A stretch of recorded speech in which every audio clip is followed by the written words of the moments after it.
Good evening and welcome to the special meeting of the Nassau County School Board. We will begin with a statement from Mr. Steger. Thank you, Chair Martin. Meetings of the Nassau County School Board are public meetings. Citizens are welcome to comment on agenda items during the meeting. Citizens wishing to comment on matters which are not on the official agenda should fill out the sign-up sheet which is maintained in the back of the room, indicating the speaker's name, address, and topic to be discussed. A limit of 3 minutes applies to public comment unless extended by vote of the board.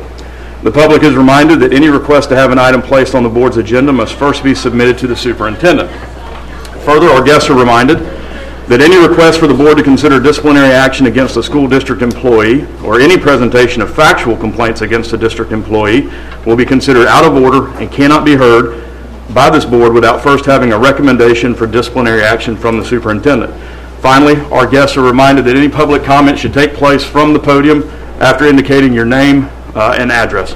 Thank you. Thank you, Mr. Steger, and I would like to add to that. I acknowledge this is a heated conversation this evening, and I know each and every one of you feels very strongly, whether it be for or against masks. All I'm going to ask is that we treat one another with respect this evening. And I ask that there be no outcries from the floor. It will not be tolerated. I ask that there be no outcries after Dr. Burns, one of the board members, or another member of the audience is speaking. All I ask is that we treat one another with respect. And again, we will not tolerate outbursts from the audience. We also will not be extending the 3-minute limit this evening. Dr. Burns, do you have a recommendation for this board? Yes, Madam Chair. Recommend approval of the mask for students with the opt-out form available to parents who so choose. And once we get if we get a motion in a second, I just want to have a few more information I'd like to share. Absolutely. Let's begin. Do we have a motion? So moved. Ms. Cook. Do we have a second? Second. Was that Dr. Burns? Mm-hmm. Yes, ma'am. Okay, Dr. Burns, Dr. Burns, if you could give us some information, and then I'll open to the board, and of course we will give the audience an opportunity to speak as well. Yes, Madam Chair, and some of this I went over on Thursday evening, and I just want to reiterate it for those who we appreciate you folks being here today. And I want to start off by celebrating our great test scores and our first place rating and all the good things that are going on in the Nassau County School District. But that said, I wanted to say that as we were preparing for this new school year, we know what we saw with the upturn in COVID, and then the question was mask or no mask. I reached out to 3 doctors who were on our medical task force when we started last school year, preparing for last school year, to get input from them. We know what happened a few days later. The governor's executive order came out saying you cannot require masks and that your funding would be withheld, and we rely on state funding. We don't have a war chest of funds in the Nassau County School District. We had signs printed for all of our campuses that say masks are encouraged. We're all in this together. We encouraged our leaders to model that as well. Had conversations with other districts that we communicate regularly with, superintendents in other districts, and look closely at what they were doing. Last week and over the past week, we've heard both sides. We've heard from many different people on both sides. We've heard from those against masks and those for. There are valid points made, and we've taken all this information. On Thursday, last school board meeting, we heard from 5 local doctors. Some of the input that I received is, well, you only heard from these doctors, you only heard from these. One of which is on our medical task force. But these doctors that we heard from, and I believe I saw one of them come in earlier, Dr. Coleman somewhere, but the doctors that we heard from are parents of students in our schools, ER physicians, doctors with practices in Nassau County, Camden County, and surrounding counties, and one, specifically Dr. Coleman, who we see on the sidelines on Friday night football games in Yulee as a physician there as well. They spoke about data, but they spoke as people being on the front lines and what they're experiencing every day. And we have listened to all of this information. So I'm going to recommend approval of masks for students with the opt-out form available to parents who so choose. And Dr. Burns, if I could add that opt-out, you will not have to give a reason on that form. You just state you do not want your child to be mandated to wear a mask.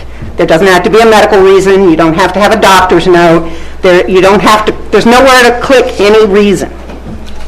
Dr. Burns. So, Madam Chair, if I may, so the information that's provided is to parents and guardians, given a little information on COVID, and then one of the last paragraphs says, in order to keep all students safe and hopefully prevent the spread of COVID-19 in our schools and classrooms, we're temporarily requiring students to wear face masks while indoors. If this requirement is an issue for you and your child because of health concerns or individual freedoms, you may complete the signature portion of this form and return it to your child's school. So that is included in the form. Any questions or comments from the board? Just a comment. Madam Mr. Chair. Dionis? Madam Superintendent, so there's no limitations on the opt-out. They don't have to require a doctor's note. They don't have to require any medical reasoning. It's just a simple opt-out. And that will be governed and regulated at each school? We will maintain this information. Are you talking about the opt-out forms? Yes. Yes, at the school. And Mr. Steger, it was your opinion that this option is in compliance with the executive order from Governor DeSantis? That's correct. And for the record, I just got notice, and I have been at work all day, so if I didn't return emails today, I've been at work, but I just got notice that the Department of Education, State Board of Education votes to investigate Alachua District Superintendent for their mask mandate. So Alachua County will be held accountable. At least they'll be investigated. Dr. Grooms? Yes, ma'am. Dr. Burns, will this policy also roll over to school buses? What happens on the bus? Will they be required to wear their mask? But you'll still have the opt-out option. Gotcha. Yes, ma'am. Good. That's good. Anything else from the board before we hear from anyone from the public? Well, I'm going Ms. Braddock? to ask something that I think a lot of parents want to know, and that is why, if we're going to establish an opt-out for parents who don't want to wear masks, don't want their children to wear masks, are we requiring them? So why has the verbiage, why has that changed? I'm not sure I understand your question. So, Well, Governor DeSantis was the one who said that we could not require our students to wear masks. That was going to be an individual decision by parents. So now we're changing it, and we're saying that now everybody we want to require children to wear masks, but you can opt out. So what's the difference? well, I think if you look at the entire form, if you look at the beginning of the form that gives the description of what's going on with COVID, I referenced earlier the 5 local doctors who have kids in our schools that we heard from on Thursday. It certainly will be a board's decision. You'll make a vote one way or the other. But I think that's important information. And I don't know about any of you, but I know many people who are struggling with COVID today. And one of the things Dr. Alan Miller said at our meeting on Thursday night, because he and I had a conversation about masks, is, you know what, it's one thing that we have right now. There's a lot of debate over what works, what doesn't work. There's a debate within families and communities about who has a vaccine, who doesn't, who wears a mask, and who doesn't. Mm-hmm. But you know what, if it makes a difference for one, I believe it's important. But you still have an opt-out. Right. And I believe from reading the executive order, it really doesn't mention masks per se. It just says that parents must have a choice. Right. Okay. So, Dr. Burns, where will this opt-out form be found? It'll be on the district website and available at the schools. There'll be paper copies at the school? Yes, ma'am. I have a question. Dr. Grooms? Dr. Burns, do you have a timeline for this? I know some districts have placed a timeline, September 30th, September 3rd. Have we thought about how long we want to Pending on your vote today, are you talking about the timeline for? to hold the mask mandate in place? Okay, so what it says in this form that we have, we are temporarily requiring all students to wear face masks while indoors. One of the doctors we heard from on Thursday said, listen, until we get down below 15%, we got to look at this closely. I've heard also from other medical professionals said this is not going to peak until mid-October. Yeah. So I think we'll watch it closely and see where we are in the next few weeks. Anything else from the board at this time? And of course, there will always be opportunity for you to ask questions or speak. Connie, would you mind bringing up the slips? And just FYI, Connie has put these slips in order as they were received. If you were here Thursday, I did go through them a bit, but that was only to separate the transportation comments from the mask comments. And I just wanted the transportation people to speak first. This evening, our only topic is masks, so we're going to take them as they came. Again, I know it's hard, but I'm going to ask no cheering, no commenting from the floor. Let's let everybody get a chance to have their say if they want to, okay?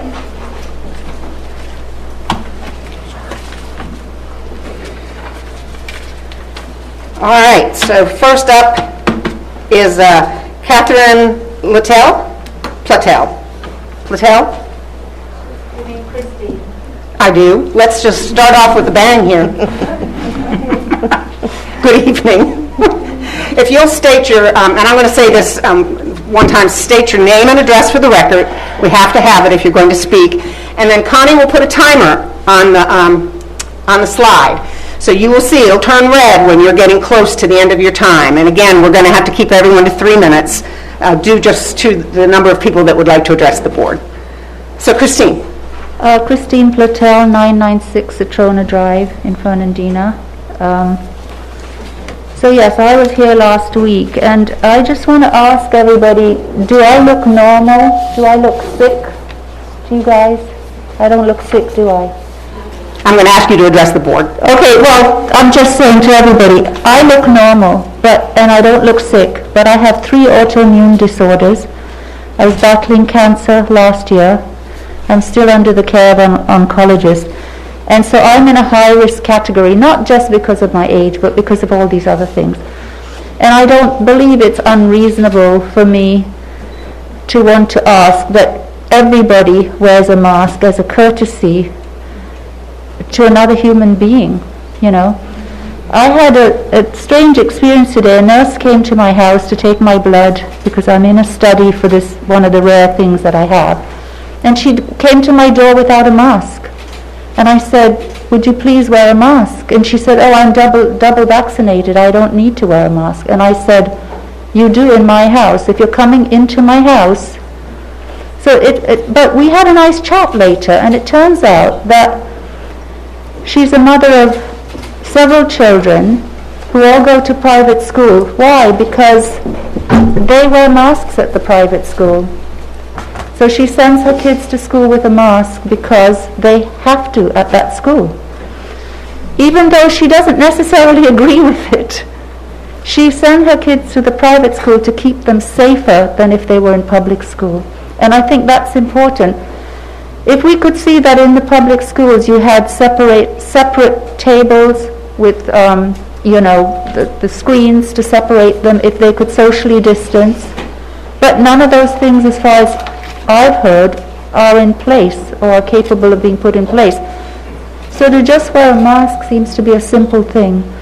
And I appreciate, as I've said to you all, you guys are in a hard place. I appreciate what you have been able to do, and I hope that you'll continue to revisit the issue. Obviously, from what you've said, Dr. Burns, that as the situation changes, the Delta variant is ravaging our community. I mentioned last time I've had 7 of my family members affected by COVID, 2 died. So I don't think it's unreasonable for me to say, please wear a mask, please keep your distance, please be a caring person. Thank you. Thank you. Next up will be Amelia Phillips. Hi, good evening. Good evening. My name is Amelia Phillips. My address is 101 North 15th Street in Fernandina Beach. I'm a pediatric nurse practitioner, primary care here in Fernandina. I'd like to start off by reviewing why the CDC recommends masks. The first is to protect yourself from catching COVID if you're exposed. The second is to prevent an infected individual from spreading it, okay? It's a 2-part recommendation, and that second part is extremely important, as infected individuals with COVID are contagious and spreading it for up to 2 days prior to symptom onset. So an infected, unmasked student is spreading COVID in their classroom for up to 2 days prior to feeling ill and their parents realizing they're sick and keeping them home. Damage has already been done. As for mask efficacy, I'd like to review some data. So influenza and COVID are both contagious respiratory illnesses. They spread in similar ways, but COVID is more contagious. In the 2 years prior to COVID and prior to mask wearing, our office averaged 120 positive flu tests each year. The percent of positivity was 21 and 23% for those 2 years. Last year, during COVID and mask wearing, we had 3 positive flu tests. The percent of positivity was less than 1%. National data for flu surveillance yielded similar results. Prior to COVID, positivity rate nationally was 25 to 30%, whereas last year it was less than 1%. As for COVID, last year when children were wearing masks, our office had 37 positive tests. In the last 6 days, we've had 15, and 20 are pending. So when I look at this data, it becomes clear to me that wearing masks to some extent plays a role in reducing viral illnesses, respiratory viral illnesses. And as you know, with the Delta variant, healthy children are becoming sick, they're getting hospitalized, they're dying. It needs to be said that not all children are 100% healthy. There are children in our community and who attend our schools who have underlying conditions that put them at severe risk for complications from COVID, and every one of us needs to do everything we can to protect them. With regards to the executive order and parental rights, I get that it might be your choice, your child, and if the parent's decision only affected their child, then I could see that. But when another parent makes a choice for their child, then that choice affects the health of my child. My rights aren't protected whatsoever. I am asking that masks be made mandatory temporarily and that, as you said, we'll revisit. As we've seen nationwide, as our schools open, there are already schools having to shut down and go virtual.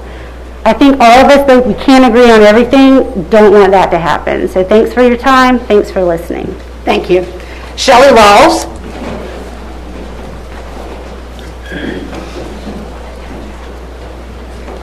Good evening. My name is Shelley Rawls. My address is 306 South 17th Street, Fernandina Beach.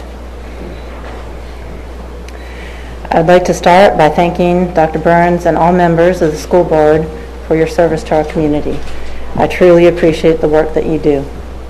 We, as adults, parents, and citizens of Nassau County, have a consequential responsibility to protect our children. This is my goal in speaking here tonight, to help protect the health, safety, and welfare of our children. As of July, COVID cases in Nassau County have spiked.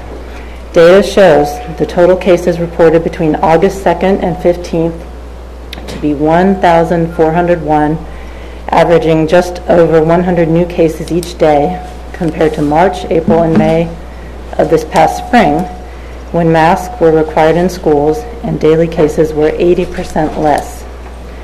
As I understand it, we have 4 choices. 1, we can continue as we are with no mask mandate and approximately 30% of public school children using masks in spite of the overwhelming evidence presented by infectious disease experts from both the CDC and American Academy of Pediatrics that masks do help prevent the spread of COVID, especially when used by the majority of the population. Our second option is virtual school. While I do appreciate having this alternative, this is not a viable choice for business owners or working parents. Speaking from personal experience, the curriculum is significantly more challenging than that offered at school, and parental involvement is much greater than expected. Plus, the kids miss out on the day-to-day social aspect of in-person schooling. The third choice is to reinstate the mask mandate in the interest of protecting our children, school staff, and community at large, avoiding quarantine and school shutdown, and based on scientific evidence, this choice makes the most sense to me. However, I understand that Governor DeSantis' executive order is currently being reviewed, and the ruling is expected August 25th. In the meantime, this choice is not available, which leaves us with our fourth and final option, reinstating the mask mandate with the choice for parents to opt out by signing a notarized disclaimer form. At this stage, I do feel this is our best option. This choice does not violate the governor's executive order. It poses no financial risk to school funding, and it provides a fair compromise between prioritizing the health of Nassau County children and allowing parents to choose whether or not their children should use masks in school. I respectfully ask that you reinstate the mask mandate with choice for parents to opt out by signing a notarized disclaimer form. Thank you very much. Thank you. And Dr. Burns, just to be clear, we're not asking for that form to be notarized. No, ma'am. Okay. Bo Hodges.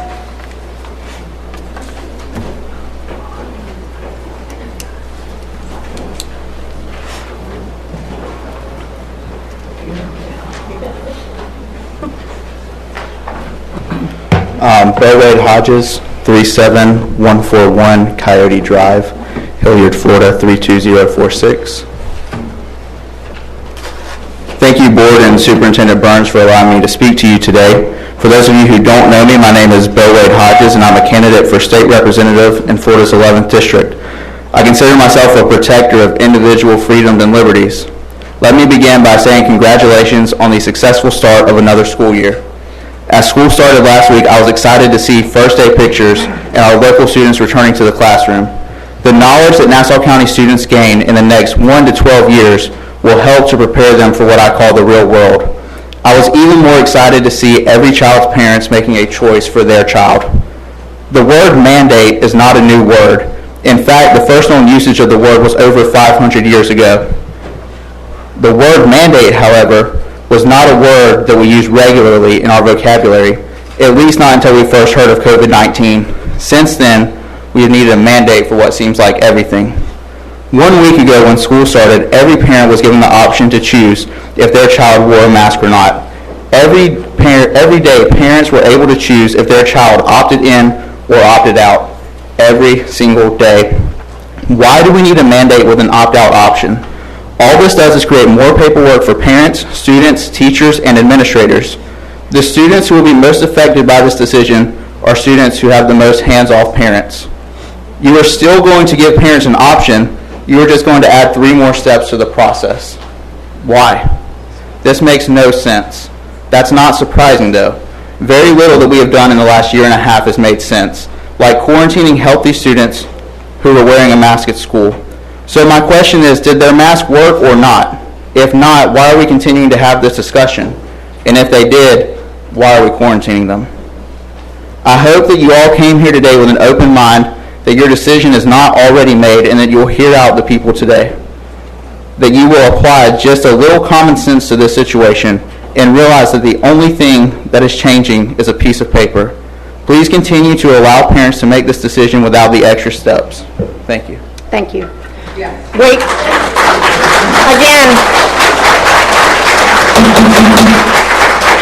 Again, when folks that wanted masks were speaking, they did not do that. So I'm going to ask that we not do that, and I will have folks removed who won't comply.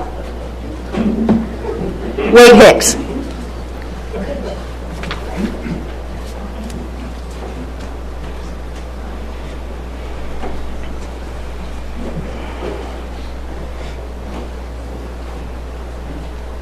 Good evening. Good evening to the board. My name is Wade Hicks, 153057 County Road 108, Yulee, Florida. So, happy anniversary. It's 515 days since 2 weeks to flatten the curve. Now, I could bore you with the size of the virus particles, but I'm not going to do that because I'm pretty sure your medical experts have already clued you in on that.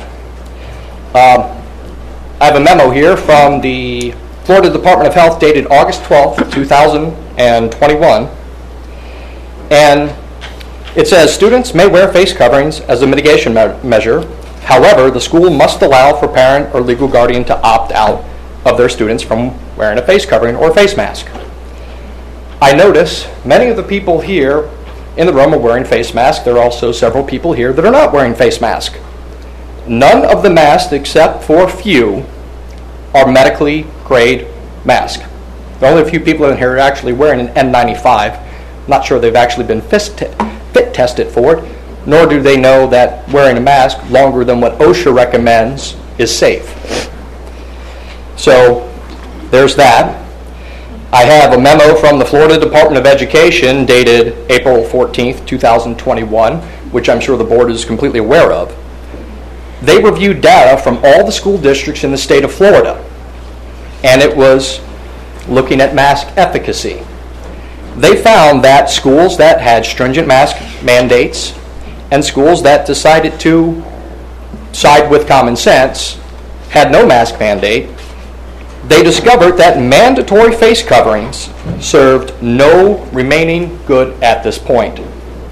Now, the Alpha variant, which was present last year, had a basic reproductive number somewhere around 4, which means one person can spread to 4 people.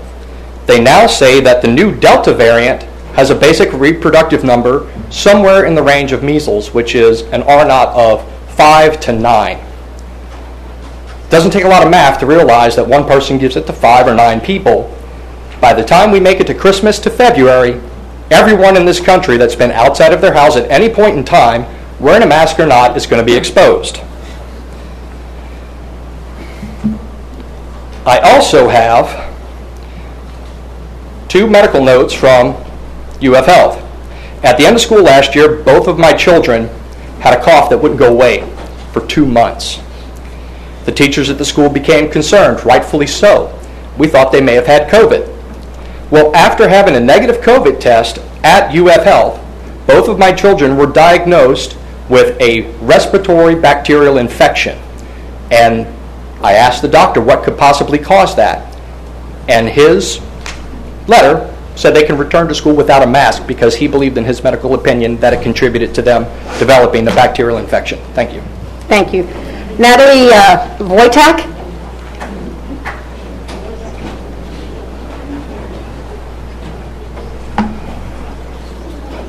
Good evening.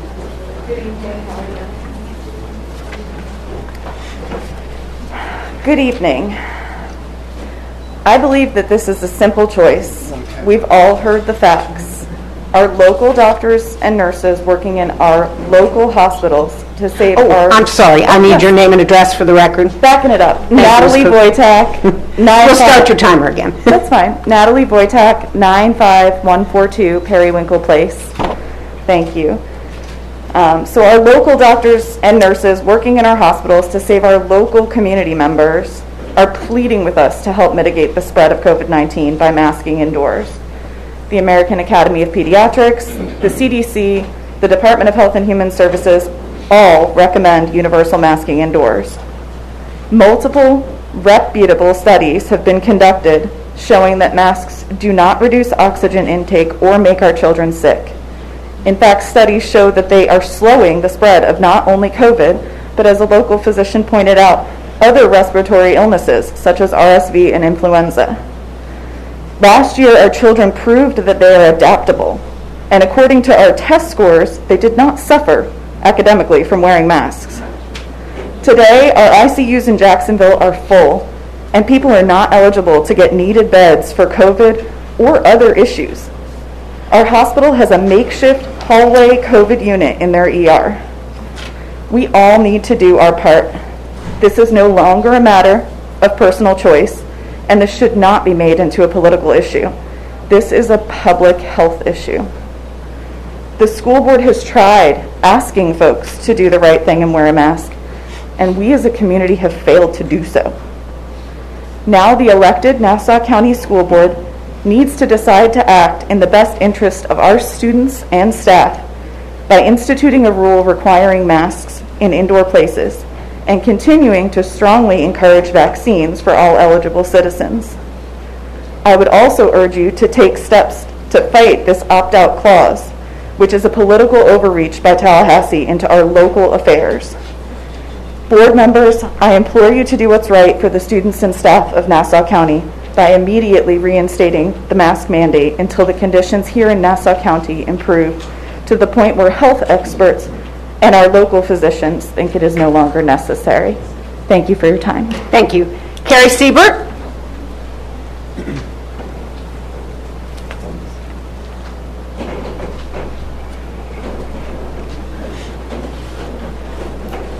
Hi, my name is Carrie Seibert. I live at 93401 Braintree Court.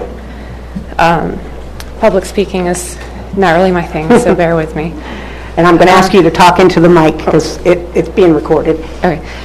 I'd like to start off by saying we live in a constitutional republic, which was designed to protect the individual from the majority. We do not live in a democracy. We do not live in majority rules.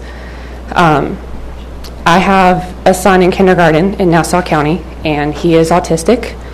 To mask him, we are going to have to go through therapies. To unmask him, we are going to have to go through therapies. My father had a bacterial infection from having to wear a mask all day, every day at work that landed him in the ICU for 4 days. Okay, I can go through, I can read you numbers. I can tell you that masks become non-consequential after 20 minutes because of saturation from us breathing. I can tell you that there are indications that wearing a mask that has already been used, which is very common, is riskier than not wearing a mask at all. I can tell you that not wearing a mask properly increases your personal risk. Do you think these kids are not touching their masks all day, down, up, taking them off, putting them in their pockets, putting them back on? Every touch is a risk point. These kids are not going to wear masks properly. They're kids. You can't put that on them. It is not their job to protect us. It is our job to protect them. I can read you studies about oxygen deprivation. There are plenty of studies that are starting to come out and the damage that it does in the long term.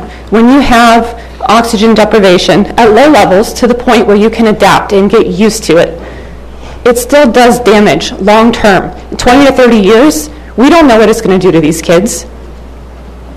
It is not their job to protect us, and nobody can tell me what medical choices I can make for my family. That was all I had. Yes, thank you.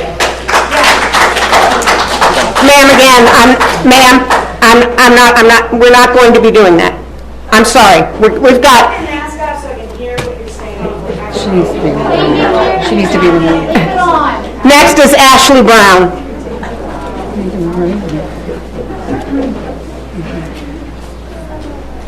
Good evening, how are you? Good, thank you. Wonderful. My name is Ashley Brown. My address is 1438 Lewis Street, Fernandina Beach, Florida, 32034.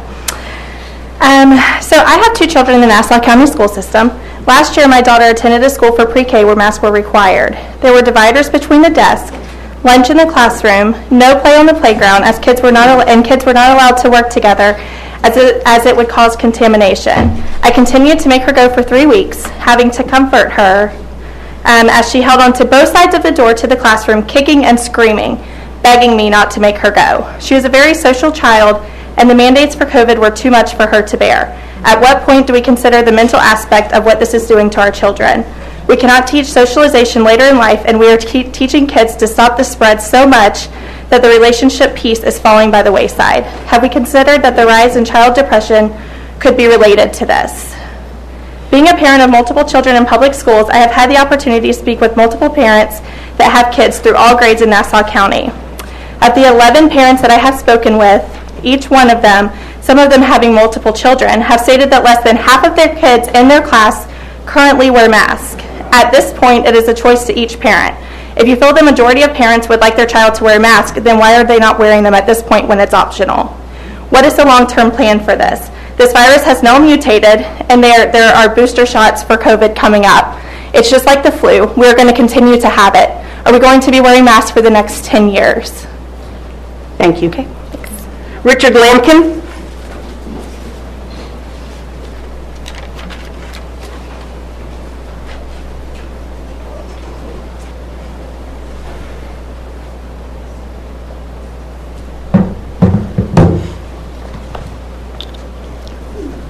Hoping I can see the counter. My name is Richard Lampkin, 96478 Grande Oaks Lane, Fernandina Beach, and since someone identified themselves as a nurse, I'm going to identify myself as a retired assistant superintendent of schools. I'd like to share with you a Wall Street Journal opinion piece done by 2 prominent physicians, Drs. Mackery and Meissner.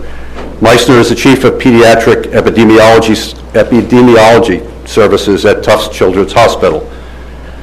Do masks reduce COVID transmissions in children? Believe it or not, we can only find one single retrospective study on the question, and its results were inconclusive. Yet 2 weeks ago, the CDC sternly decreed that 56 million U.S. children and adolescents, vaccinated or not, should cover their faces regardless of the prevalence of infection in their community. Authorities in many places took the cue to impose mandates in schools and elsewhere on the theory that masks can't do any harm. That simply isn't true. Some children are fine with wearing a mask and some struggle. Masks cause severe acne and other skin problems. The discomfort of masks distracts some students from learning. By increasing airway resistance during exhalation, masks can lead to increased levels of carbon dioxide in the blood. And masks can be vectors for pathogens if they become moist or used for too long.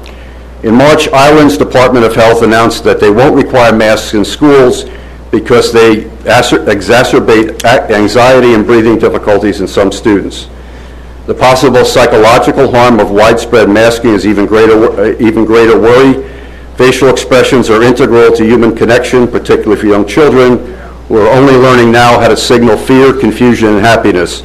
Covering a child's face mutes these nonverbal forms of communication and can result in robotic and emotionless interactions, anxiety, and depression.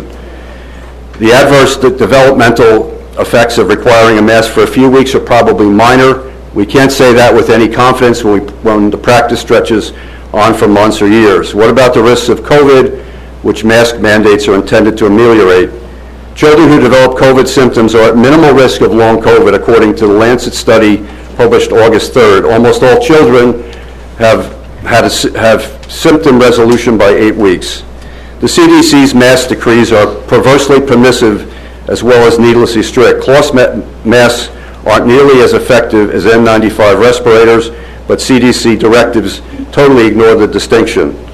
Any child who wants to wear a mask should be free to do so, but forcing them to make personal health and developmental sacrifices for the sake of adults who refuse to get immunized is abusive.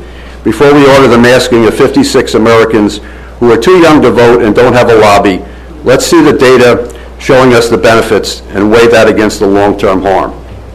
Thank you.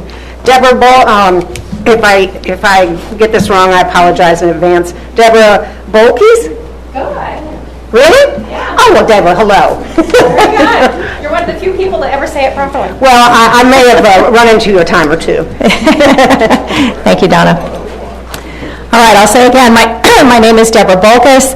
I live at 11 Sound Point Court in Fernandina Beach. I am sure you have heard of the Spanish flu, also known as the Great 1918 Influenza Pandemic. Caused by the H1N1 influenza A virus, it was one of the deadliest pandemics in human history. In just 2 years, an estimated 500 million people, a third of the world's population, were infected. The death toll was estimated between 17 million and 100 million people worldwide. But are you aware, according to the CDC, the 2019 to 2020 flu season saw the worst outbreak of the Spanish flu in the United States since 1918. There were 2 waves of flu that season. Influenza B in wave 1 and H1N1 influenza A, the Spanish flu, in wave 2, were the most commonly reported flu viruses until March of 2020, when flu reporting declined dramatically as a report of COVID-19 increased. The flu season was atypical in that it was severe for children ages 0 through 4 and adults aged 18 to 49. The CDC estimates that there were 434 deaths associated with the flu among children aged 0 through 18 that season. However, pediatric deaths were likely underreported as not all children were tested for the flu. Overall, the CDC estimated that influenza has associated with 38 million illnesses, 405,000 hospitalizations, and 22,000 deaths. Yet there were no lockdowns, no school closures, no mask mandates as a result of the Spanish flu. A Johns Hopkins School of Medicine professor and the Tufts Children's Hospital Chief of Pediatric Infectious Diseases did an analysis of the science behind masking children. They found masking has detrimental effects on children's well-being, social development, and ability to learn. Since the previous gentleman listed those, I will forego that. A University of Florida lab found dangerous pathogens on nearly all children's face masks tested. A sample of just 6 face masks revealed the existence of 11 pathogens that included bacteria causing diphtheria, pneumonia, and meningitis. Governor Ron DeSantis has stressed that parents should be the ones to choose whether their children wear masks. This past Sunday, the Texas Supreme Court ruled in favor of upholding Governor Greg Abbott's order prohibiting mask mandates, blocking temporary restraining orders from 4 district judges. This ban does not prohibit using masks. Anyone who wants to wear a mask can still do so, including in schools. In my opinion, parents should simply be allowed to choose without having a requirement to opt out. Thank you. Thank you. Stuart Moore?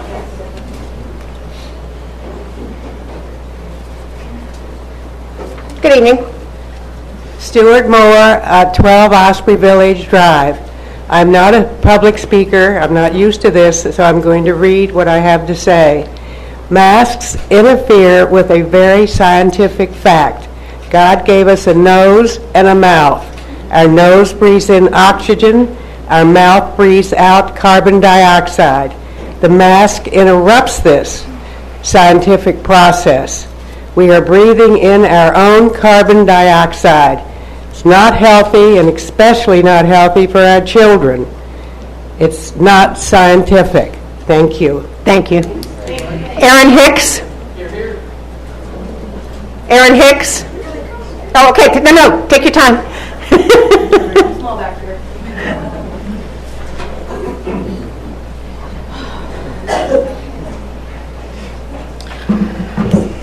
Good evening. There we go. That better? Okay. Yep. Good evening. My name is Erin Hicks. I live at 153057 County Road 108, Yulee, Florida 32097. I try saying that at the drugstore every time. I'm a professional engineer with a background in construction. I'm also a veteran, so I have experience defending our Constitution. I'm not a doctor, but I do have experience in safety. I come here tonight as a loving mother to tell my story. In our home lives myself, my husband, our 6-year-old son, our 7-year-old daughter, and my 68-year-old mother, who has had cancer for 9 years. I have a somewhat unique perspective in that I felt the fear of COVID when I contracted it in December. And then again in February, my children brought it home from school. My husband caught it, and it put my mother in the hospital. I was terrified. And I was the only one taking care of them all. So I can empathize with all the parents and educators in this room who have the same fears of this horrible disease. I've also become highly educated on CDC guidance as well as various studies supporting both sides of the argument being discussed today. One of the foundations of that guidance is prolonged contact. If you're within 6 feet of someone who is COVID positive for 15 minutes, public health will put you in quarantine. Figure that one out. Unless you have previously recovered from COVID or have recently been vaccinated. The interesting part to me has to do with the fact that face masks don't play a part in determining prolonged contact. One or both people could have been wearing a mask, but it makes no difference. After our family thankfully recovered from COVID, I, as a mother, had to face another scare. Starting around early April, my kids started having another cough, but no other symptoms. This lasted for almost 2 months. It couldn't have been COVID because it was too soon from recovery. So seasonal allergies, Benadryl wasn't helping. No fever, they were just miserable. When I went to the doctor in May, we were told that the masks had caused an upper respiratory infection because they were wearing them for so long. And the only way to clear this up was to take the masks off. They did, and within days, the cough cleared up. My kids brought home COVID from the school where they were wearing masks but did not catch it at home where we were not when I had it in December. I simply kept my distance while I was sick. I also did not recontract COVID from my family despite my very close contact with them. However, my kids were later harmed from wearing masks for prolonged periods. Every child who has had COVID has effectively been vaccinated by Mother Nature. I believe another comment was made earlier when one parent gets to make a decision that affects another child, it crosses the line. That goes both ways. A parent forcing all children to wear a mask is potentially harming my children. My daughter was also diagnosed with autism. She needs to see facial expressions, as does every child, for proper development. I will stand by my right to any parent's right to decide what is medically best for our children. Thank you. Melissa McAnn Allen?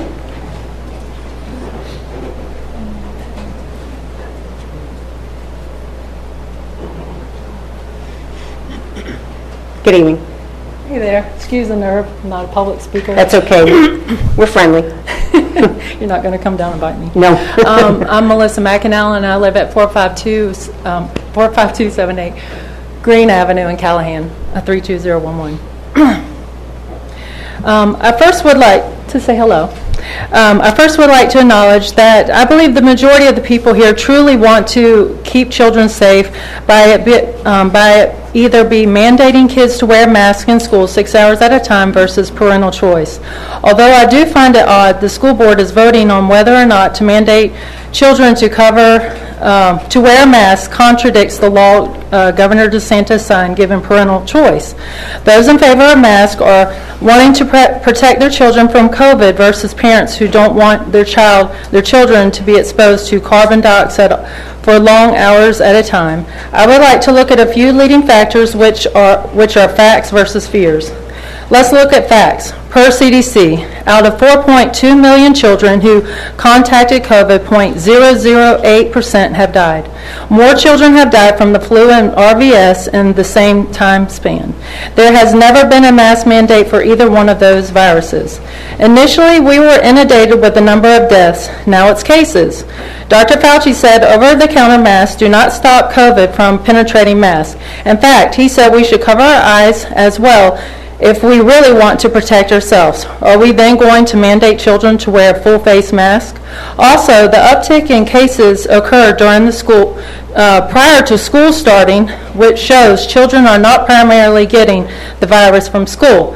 Now let's look at fear. The media and the Biden administration have done a great job in perpetuating if you don't wear a mask or get vaccinated, then you hate your fellow man. Meanwhile, our southern border is wide open, which shows they aren't serious about stopping the spread of COVID. It was reported right as school was starting that CDC inflated the numbers of cases for COVID per day in Florida. If masks work, why would it matter if someone does or doesn't wear a mask as long as they're covered? I'm sure by now we have probably been personally affected with COVID and now have natural immunity, which is rarely talked about, and have had a friend or family member affected who has either recovered or has died. We know COVID is contagious. However, it's not a death sentence for the majority of the population. We've heard the argument from adults saying, I don't like wearing a mask, but I do it to protect myself and others, so kids, you need to mask up. I personally believe it's a selfish mentality. We're essentially saying, hey kids, I know you're not a super spreader and you're more than likely to recover from COVID. I need you to mask up to save my adult life when I as an adult have a choice to get vaccinated. Okay. And I would just ask that you please make the decision on whether to mask based on facts over fears. Children depend on us to protect them from politics and fear. Thank you. Thank you. Tom McAnally.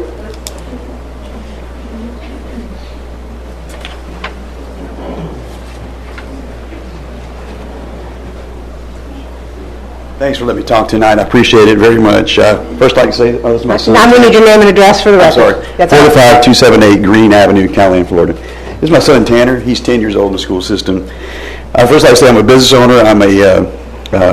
I coach Little League, several sports. I'm a member of a youth pastor for 15 years. I've been, of course, a husband and a father to my son. And I try to come here with understanding, trying to put myself in your shoes. I think that's what we lack a lot of times, is saying, well, where are you at? How do you make a decision in this? And it's not that I don't have skin in the game, because I really think we ought to give choice. You know, you're asking for but shouldn't it be not a mandate to have choice first? Because you're forcing an option. My twin brother died about 4 months ago. He is as healthy as I am. And so it's not like I don't understand what's going on. I just look at these kids, what happens to them. If I may ask, do you all have kids that are not in high school that are lower than high school? Then you know what it's like to have masks on. I don't know if you want to say what it's like to have masks on. Go ahead. You have to speak into the microphone if you're going to speak. I can barely breathe. And what's it like doing it day to day? Not really good. Not really good. And I wanted to bring them up just to show you an example of how hard it is for these. Do we really know? The CDC says, okay, this is what we have to do to wear masks. I'd like to know who does it. You have to wear it fully, around your face. It says, if you take it off, you have to clean it every time. It also says, let me look here, that is, I don't know if anybody's did it, but if it has to be, once you take it off, it has to be folded in half. And you can't catch disease. It also has, this is if you go to their guidelines. And also, when you put it, it has to be in a mask at night. This all allows for things that how many of us do that? Anybody else do that? I'm going to ask you to only address the board. I'm just saying that I don't know that you do it, I do it, and that's what we're talking about tonight, is actually masks. I'm not trying to cover anything else. The procedure that you follow the CDC that you have to do is almost impossible. And we're talking about them trying to learn in class.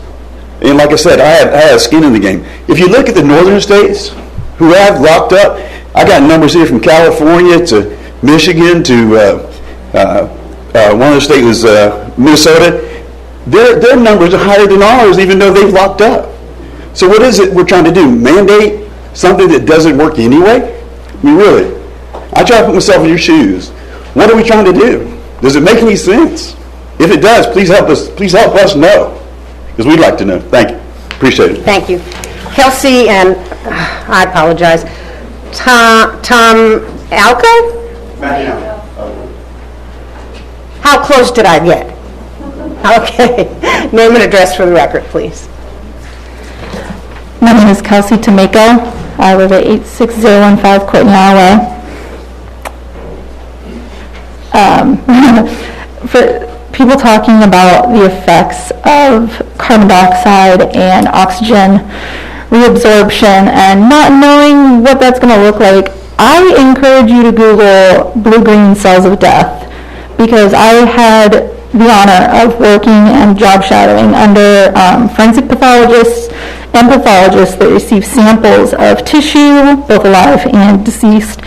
And there is some phenomenon going on right now where hematologists, pathologists are seeing these green cells of death, blue-green cells of death, and they're recording them because they're in patients that are still alive and still functioning with COVID, and they've never seen it before. Everyone that's seen these, they're either actively dying and on their deathbed, or they're dead and they're friends in an autopsy. And so when you want to talk about what's it going to look like in 20 years, we need to look at that, because that is a medical finding. What is it going to look like in these children that had COVID, have lung haulers, and the MIS-C that we're seeing in children? Like, that's what I'm concerned about. That wasn't part of what I had planned. I came here last week to speak, and I was upset, and I was ready to cry. And now I'm just upset because I walk my child into the schools, and I see teacher after teacher, aide after aide, paraprofessionals. I see the school nurse who, in the protocol, it dictates that they will be wearing a face mask, a face shield, or gloves when interacting with children. I don't see that happening. I watched one of the school nurses treat a little girl today and administer medication when she had no PPE on. And that goes against the protocol, plain and simple. So I'm looking at these teachers that I'm leaving my child with and entrusting their care, and they're not willing to put on a mask, because if it does work, if it doesn't work, like, I'm not even talking about the children at this point, I'm talking about the adults that should know better. These are professionals that I expected to protect my children and teach my children, and they're not even willing to put on a mask. So when we have a fire drill, are we going to pull my child out of a burning building? You see all these stories of teachers going above and beyond to protect the students, and I see disabled kids with AIDS walking down the hallways. The kid has a mask on, and the aide doesn't. Like, how does that make sense that we're putting it on the children, but not taking into account the adults that should have the education and the backing? And it just really makes me lose any credibility that I have for sending my child to school here. Thank you. Thank you. Joshua Jackson.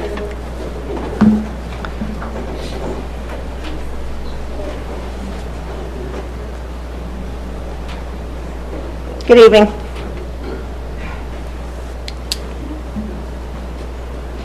So Sorry about that. I didn't want my time to start. Joshua Jackson, 12093 US Highway 301. Board members, superintendent, it's great to see you again. We got a big crowd. I'll keep advocating for my children every time you have a board meeting. Under no circumstances will my children be wearing a mask, nor will they be forced to put themselves on a list to opt out. My standard is freedom. Period. Nothing below it. How about we put the shoe on the other foot? How about we ask everyone that's for forced masking, how about we mandate that they can't mask their children and they have to opt in to wear a mask? Does that sound fair? No, but that's the hypocrisy we're seeing from this body of government. Honestly, I hope you remember this when you vote. You say this isn't a political issue. Not a political issue. Are you kidding me? Have you been watching TV for the last 2 years? Joe Biden, our president, said he wasn't going to get vaccinated. Kamala Harris, our vice president, said she wasn't going to get vaccinated because she didn't trust the vaccine. It is a political issue. Wake up. Us, taxpayers, working mom and dads. Notice, people without our masks on, we're standing in the back. You know how far I had to drive to come here? I did that because it's important to me. So here's the deal. My kid will not be opting out. All three of them will be wearing what God gave them, which was their face without a mask. If you want to kick them out of school, I dare you to. I promise you. The lawsuits will come. Your time is up, sir. I hope. No, my time is not up, ma'am. Yes. Anyway, yes, it just do the right thing. Thank you. Robin Lentz. Come on, we're doing good. Let's continue. Good evening, Robin Lentz, 802 Parkview Place East. It's lovely to see you guys again. I kind of spoke my piece last week, and I am really thankful, Dr. Burns, that you brought forth a mask mandate. I'm only concerned with a couple of things, that the opt-out option, by putting it online and, not having that notary piece in place. How do you know that that was really the parent, that that was the parental consent? So I would encourage you to amend that and include that it be actually notarized. There are several other forms that we have to fill out as parents that require a notary.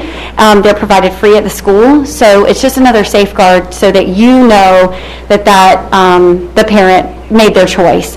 And lots of comments are being made here tonight, but again, I want to state for the record that when I stand up here and preach that we need to have something in place for our younger kids, it's coming from a place of love and care for this amazing community that we get to call home. I don't want to infringe on anyone's freedoms at all, but we all deserve a safe environment. And for our children that are under 12, wearing a mask is the only piece they have right now. It's the only piece.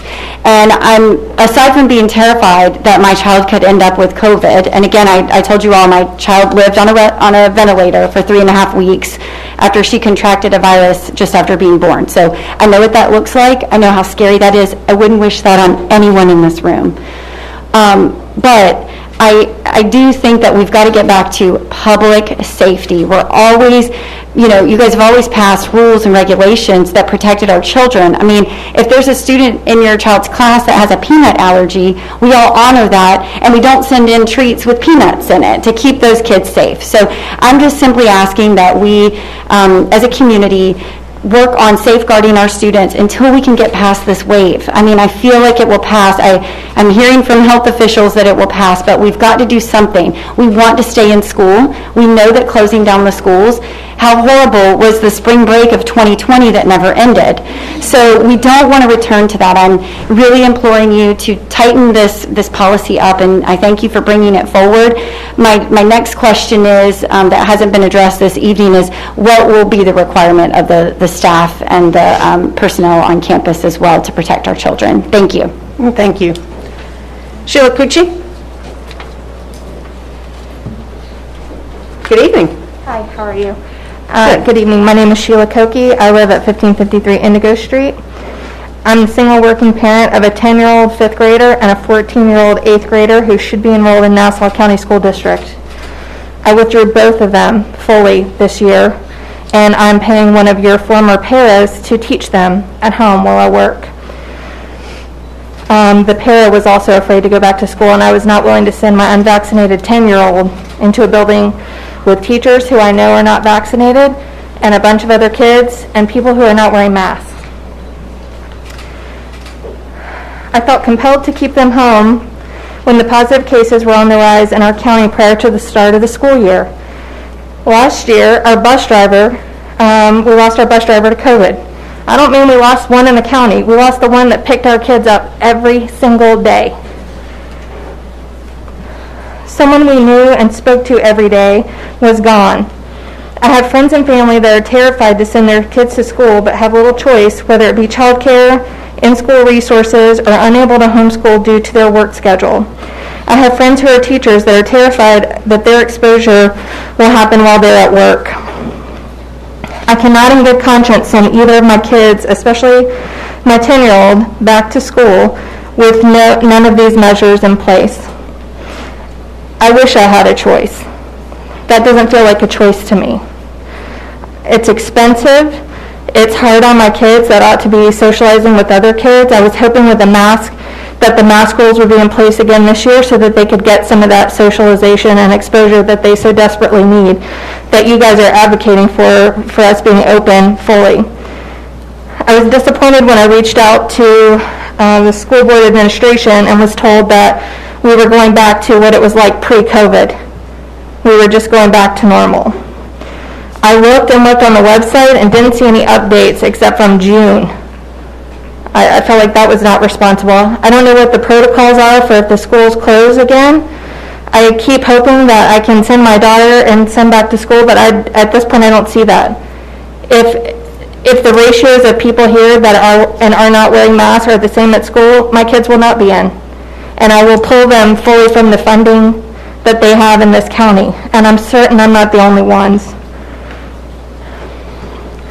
I feel like the governor has put this school board and everyone in the state in a terrible position. He's threatening to defund you in whatever ways or mechanisms he has available to him, but there are other ways that our school district can be impacted. Deaths in the community. These are not just kids. These are teachers that we work with that also live in our community. Then they go home to other people in our community.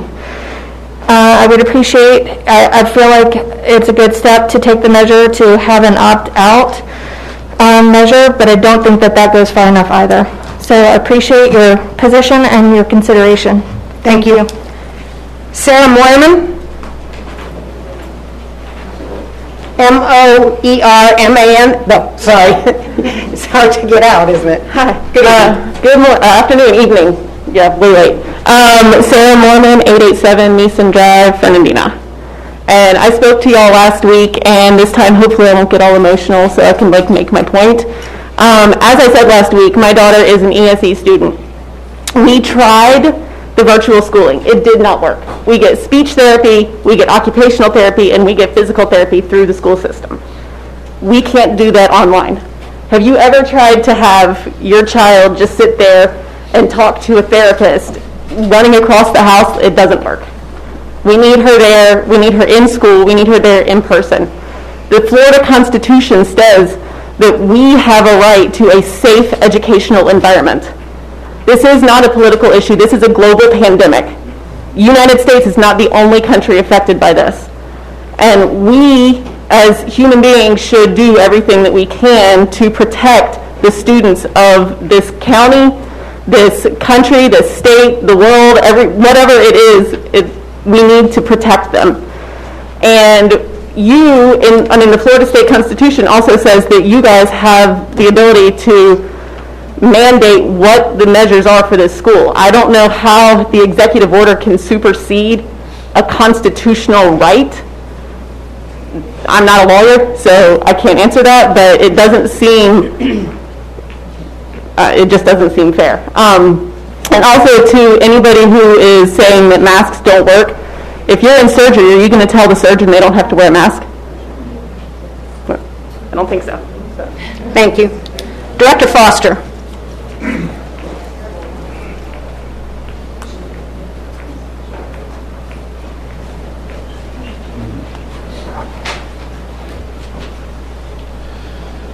Greg Foster, Director of Nassau County Sheriff's Office, Director of Emergency Management in the EOC, 77150 Citizen Circle, Yulee, Florida. Thank you. Thank you for the opportunity to come address you. I've done this with the Board of County Commissioners repeatedly. I wish I had been here to address you earlier.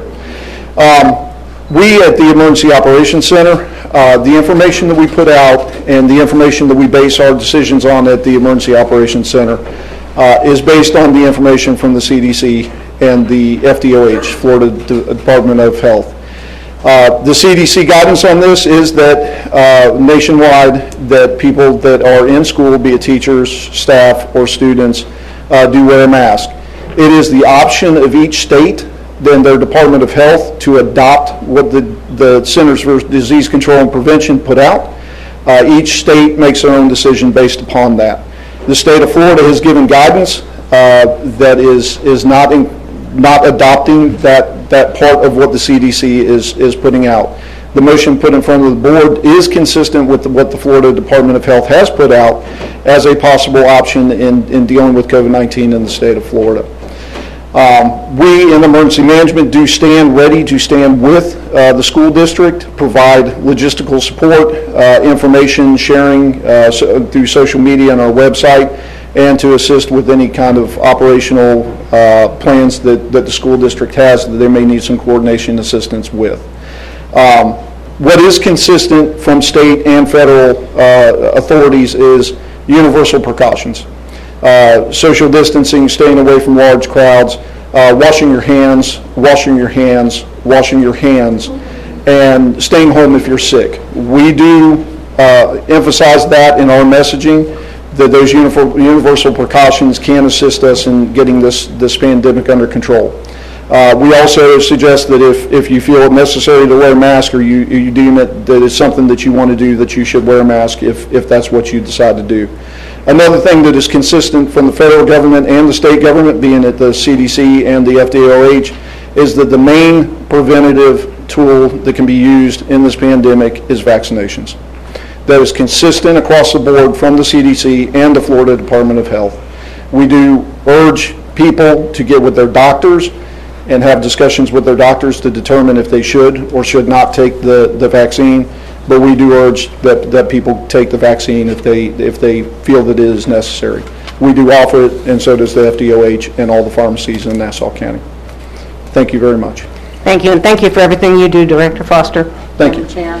Yes, Dr. Burns. If I may say, while Director Foster is here, we have worked closely together in the last year and a half, yes, as well as most recently, and we are working, as we mentioned on Thursday, even coordinating with them some opportunities for folks who want to be vaccinated or children over 12 who want to be vaccinated, have that available at school sites. Yes, ma'am. Thank you. Thank you for being a good partner.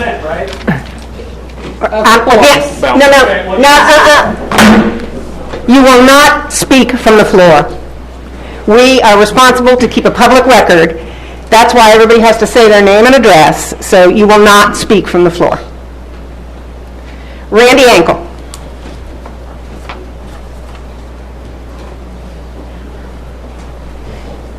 Good evening. Randy Ankle, 32540 Willow Park Circle. Prior to COVID, where were the calls for mask mandates, quarantining of entire classrooms, and shutting down of schools when flu, strep, common colds, and whatever else kids passed around was present, which no longer seem to exist, by the way? This virus is not going anywhere. It's going to be with us for the long haul. How are we going to keep this up? It's clear to me our kids are pretty safe and are no more endangered by this virus than any of the others out there. Kids used to be able to build immunity to viruses. Everywhere I go, I see plenty of kids running around without masks.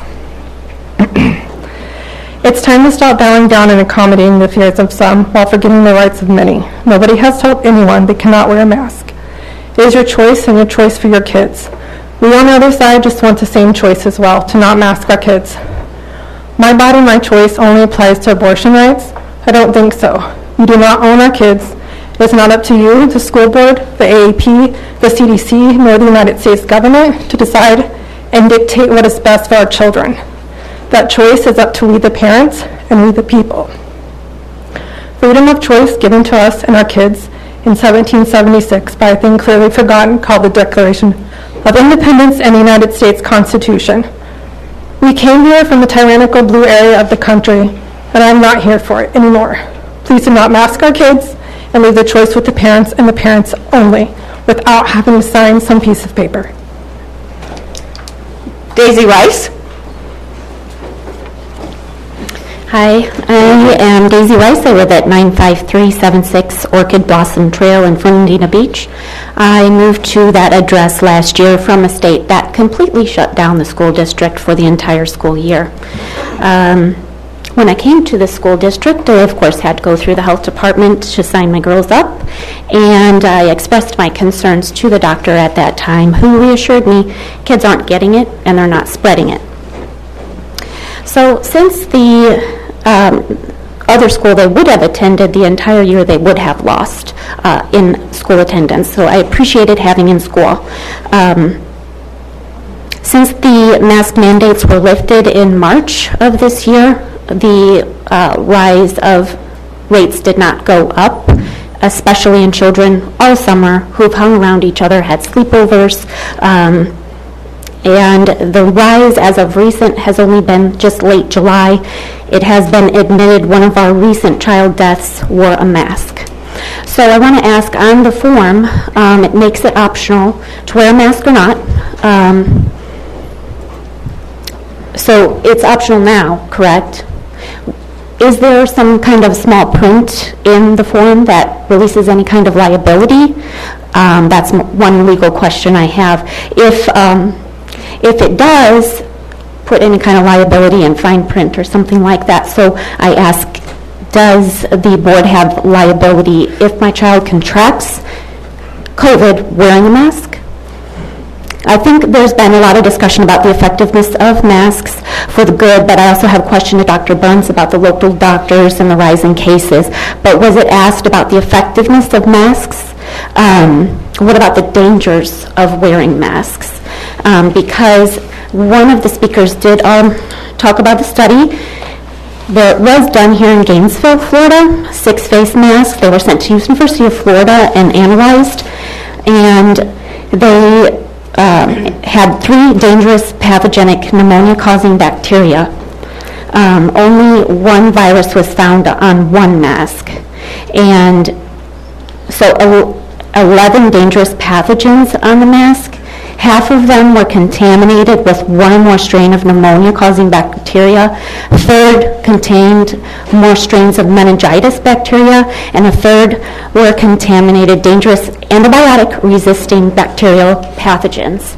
My children did wear their mask last year. They did contract respiratory infections, and to recover from it, they had to stay out of school. These studies, these masks were freshly laundered and worn for 5 to 8 hours a day by in-school children 6 to 11 years old. A T-shirt was also studied and as a control, and no pathogens were found on it. So I think these are important studies to also consider. Thank you. Thank you. And we have Linda Hart Green.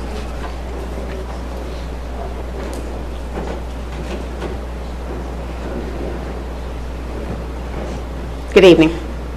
Thank you. Good evening. I am a minister in the Linda Hart Green, 1602 Highland Dunes Way, here in Fernandina Beach. Thank you.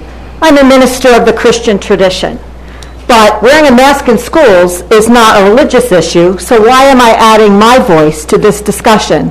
Why did I feel I needed to be here tonight to do that?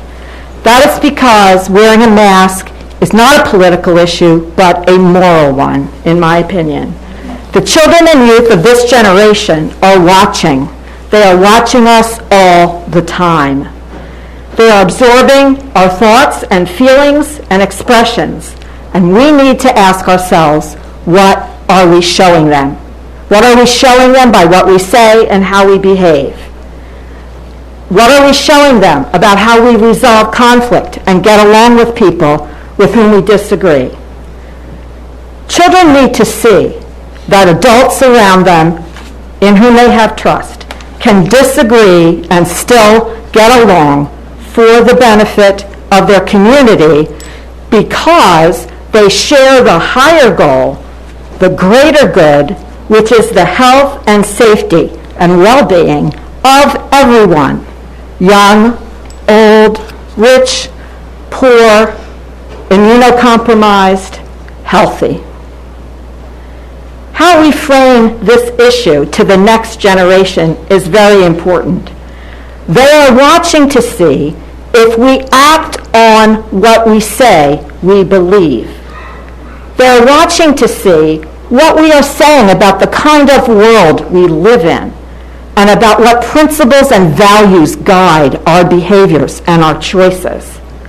The foundation of my particular faith and that of, I believe, all the world's great religions is to love our neighbors as we love ourselves. We cannot, as a community, let these issues continue to shred the social fabric that ties us together as a community in this beautiful place. Here is how one parent handled the issue.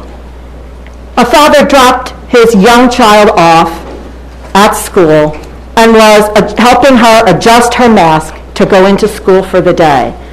And he bent down to her and said, "What do superheroes do?" And she said, "Protect people." And then he said, "What are you?" And she said, "I'm a superhero." And she happily wore her mask as she went to school to start her day. Now it's your turn. You too can be superheroes right here, right now, tonight, by voting to require masks in our schools. Thank you. Thank you. Kaysen Zielinski?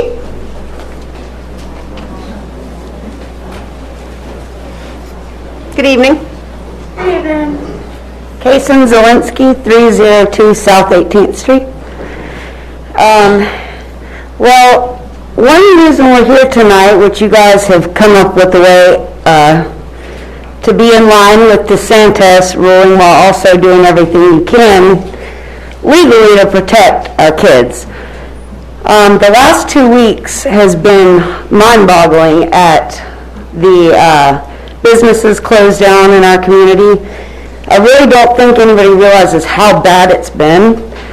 I am shocked that school went back without masking in place. I didn't feel comfortable sending my daughter back. I am a DeSantis fan. I hate wearing a mask. I'm not super angry about it one way or another. It just, this predicament we're in with COVID right now is like nothing we've ever seen. Hot spots and outbreaks that have happened over the last 2.5 years, we haven't seen it yet until right now. We're in a massive outbreak in this community. And I'm just here doing everything that I can to keep my child from her school being shut down again, and bus drivers quitting, and teachers retiring early, and then my child losing a whole another year of school. So just a few notes. I don't see you requiring it by law. I just see you having, when kids are handed over to the care of the school will say, you cannot wear a mask, but that's if your parents make the call, because kids are getting out of vehicles with their mask and then they're going into class and putting it in their pocket. There's about 2 kids per class wearing a mask in the middle school is about the average. We wear masks to protect ourselves from all kinds of pathogens when it's foggy out, when there's wildfires, when you're in a hospital, surgeons. I know a couple of bus drivers who have quit in several communities who are now doing school 2 days a week instead of 5 days. That will happen to us next. It will happen that we will lock down, and then parents and grandparents will get sick and more businesses will shut down. So it's a small price to pay, I would think, at least till Christmas, to just have a written thing if you are that passionate about your kid not wearing a mask. And I also want to say, you can rinse a mask out every night with antibacterial soap and hang it up to dry, and it'll be clean the next day. Just like underwear. Thank you. Thank you. Carla Williams.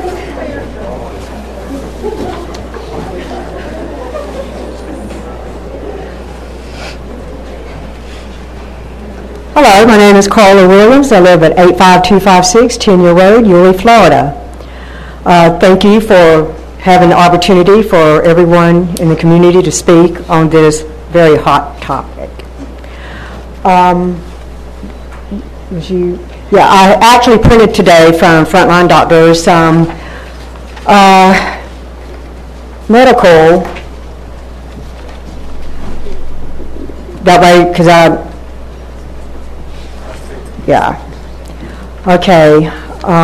real short.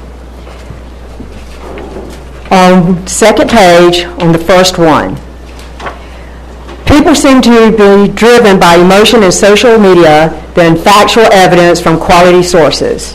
Influenza, like the flu, shares similarities with coronaviruses. Unselect bureaucrats throw down these mandates and etiquettes that are not based on science, but on power and politics. They're taking away our freedom under the umbrella of safety, and parents are getting sick of it. They never ask the question, at what cost? What are the consequences of these mandates? We know that children have a natural immunity but are severely harmed from masks. In the last year, we've seen increases levels of anxiety, depression, suicidal ideation, learning disorders, etc. There were some moms in South Florida who took masks off their kids after wearing them for a few hours and took them to their local lab to be tested. They discovered all kinds of pathogenic disease-causing organisms inside their mask. If the school are going to mandate that parents need to send their kids to school wearing a mask, where they can't breathe, they can't see facial expression, some of them, they have rashes on their face from wearing them for a lengthy of time, then I think that the parents need to file to the counties to have their property taxes that they pay towards schools be waived. And it's a free choice under the Constitution of the United States of America that as parents, we have the right to decide what is best for our children. And if you wear a mask, that's great, and if you don't, then that's great. There are medications that children, parents, adults can take if they catch it early enough to prevent hospitalization from corona. Thank you. Carissa Hanna.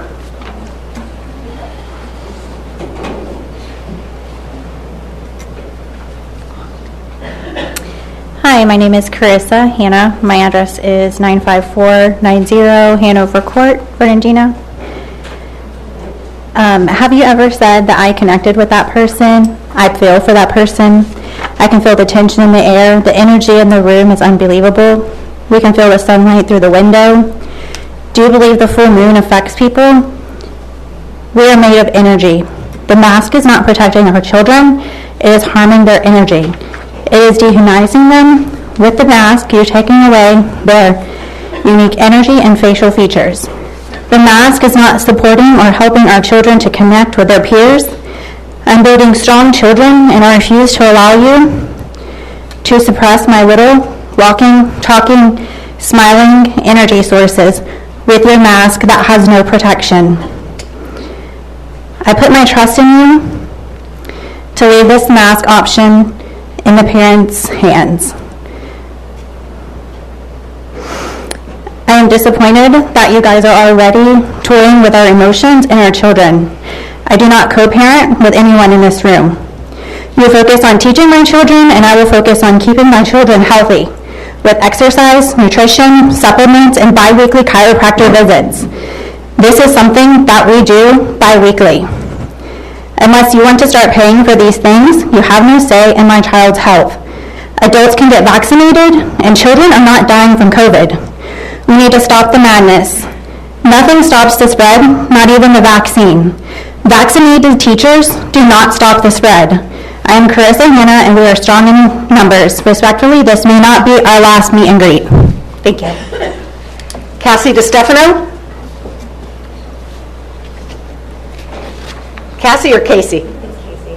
Sorry. It's fine. No, it's okay. My name is Casey DeStefano. I live at 32041 Hibiscus Park Court, in Fernandina Beach. Thank you for allowing me to speak today. I'm a mother of 2 girls, a wife, a business owner. I coach soccer. I'm involved in the community. I'm not a mask-wearing superhero. I'm a freedom fighter, and a woman who is looked up to by many for speaking the truth, and tonight will be no different. My family and I relocated from New Jersey 4 months ago to get out of a state that slowly ripped our freedoms away. It was an absolute nightmare. We did not relocate for the sunny skies and beautiful beaches, although it's definitely a perk. We relocated for Governor DeSantis. My family made the ultimate sacrifice to leave our home to come to Florida so that our daughter Kylie could attend Yulee High School mask-free. When I dropped her off last Tuesday for her first day, I cried tears of joy because we did it. We're here. We are not here tonight about masks. If parents and students want to wear them, they have the freedom to do so in schools and out. This is about stripping our parental rights away and forcing us to parent how others see fit. My children can go anywhere they choose mask-free in Nassau County. All the restaurants, Publix, Winn-Dixie, the movie theater, the library, every single store to shop in, which there are too many to name. The only place they would have to wear them is in school. Why? Why can they go around everywhere but school mask-free? Suddenly they are putting people at risk. None of this makes sense. Now let's talk about the masks. On every single box being sold, it is clearly stated in bold print that they do not protect against viral transmission. They are at best a fashion statement, and a poor one at that. The actual apparatus needed to stop viral transmission would be a hazmat suit, not a disposable face mask. Asking our children to put on a mask to make someone else feel safe, knowing full well it's ineffective, is not only unconstitutional, it's mental. It was said a little bit ago that children are absorbing our expressions. I'd like to remind you that children cannot absorb expressions if they cannot see them. Furthermore, I'm looking around the room and I'm seeing a lot of different types of masks. Some are homemade, some are great for painting houses, and a lot are wearing the typical blue medical mask. I'm going to assume that those wearing those blue masks aren't aware that those masks are made of polytetrafluoroethylene, or PTFE, which is a synthetic fluoropolymer. PTFE is a carcinogen made from synthetic fluoride. PTFE increases your risk of testicular, breast, pancreatic, kidney, and breast tumors, ulcerative colitis, thyroid disease, and preeclampsia. Frequent use can lead to influenza-like symptoms and hemorrhaging in the lungs, leading to suffocation. That last part sounds a lot like COVID, doesn't it? I'm not telling you this to put you in your place. I'm telling you because most people genuinely don't know what PTFE is or that it's in the masks, and because I care. That being said, I refuse to put an apparatus on my child that will lead to her becoming sicker.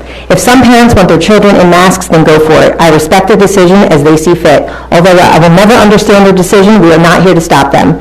They are here to stop us from parenting how we see fit. I am also immunocompromised, and I would never ask anyone to do something for my health. My health is my job to protect, and no one else's burden to bear. Thank you. Dr. Jeremy Coleman.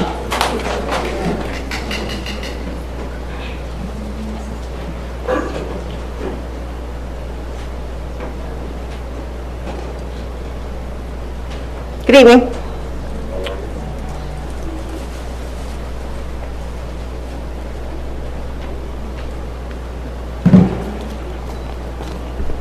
So, I don't need friends or... I need your name and address. Sorry.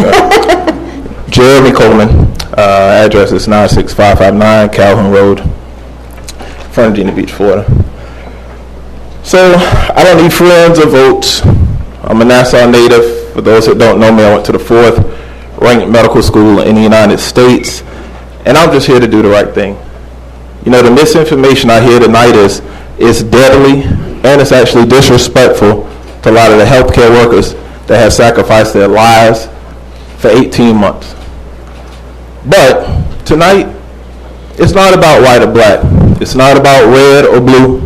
We're here to do one thing, and that's to do what's best for our children.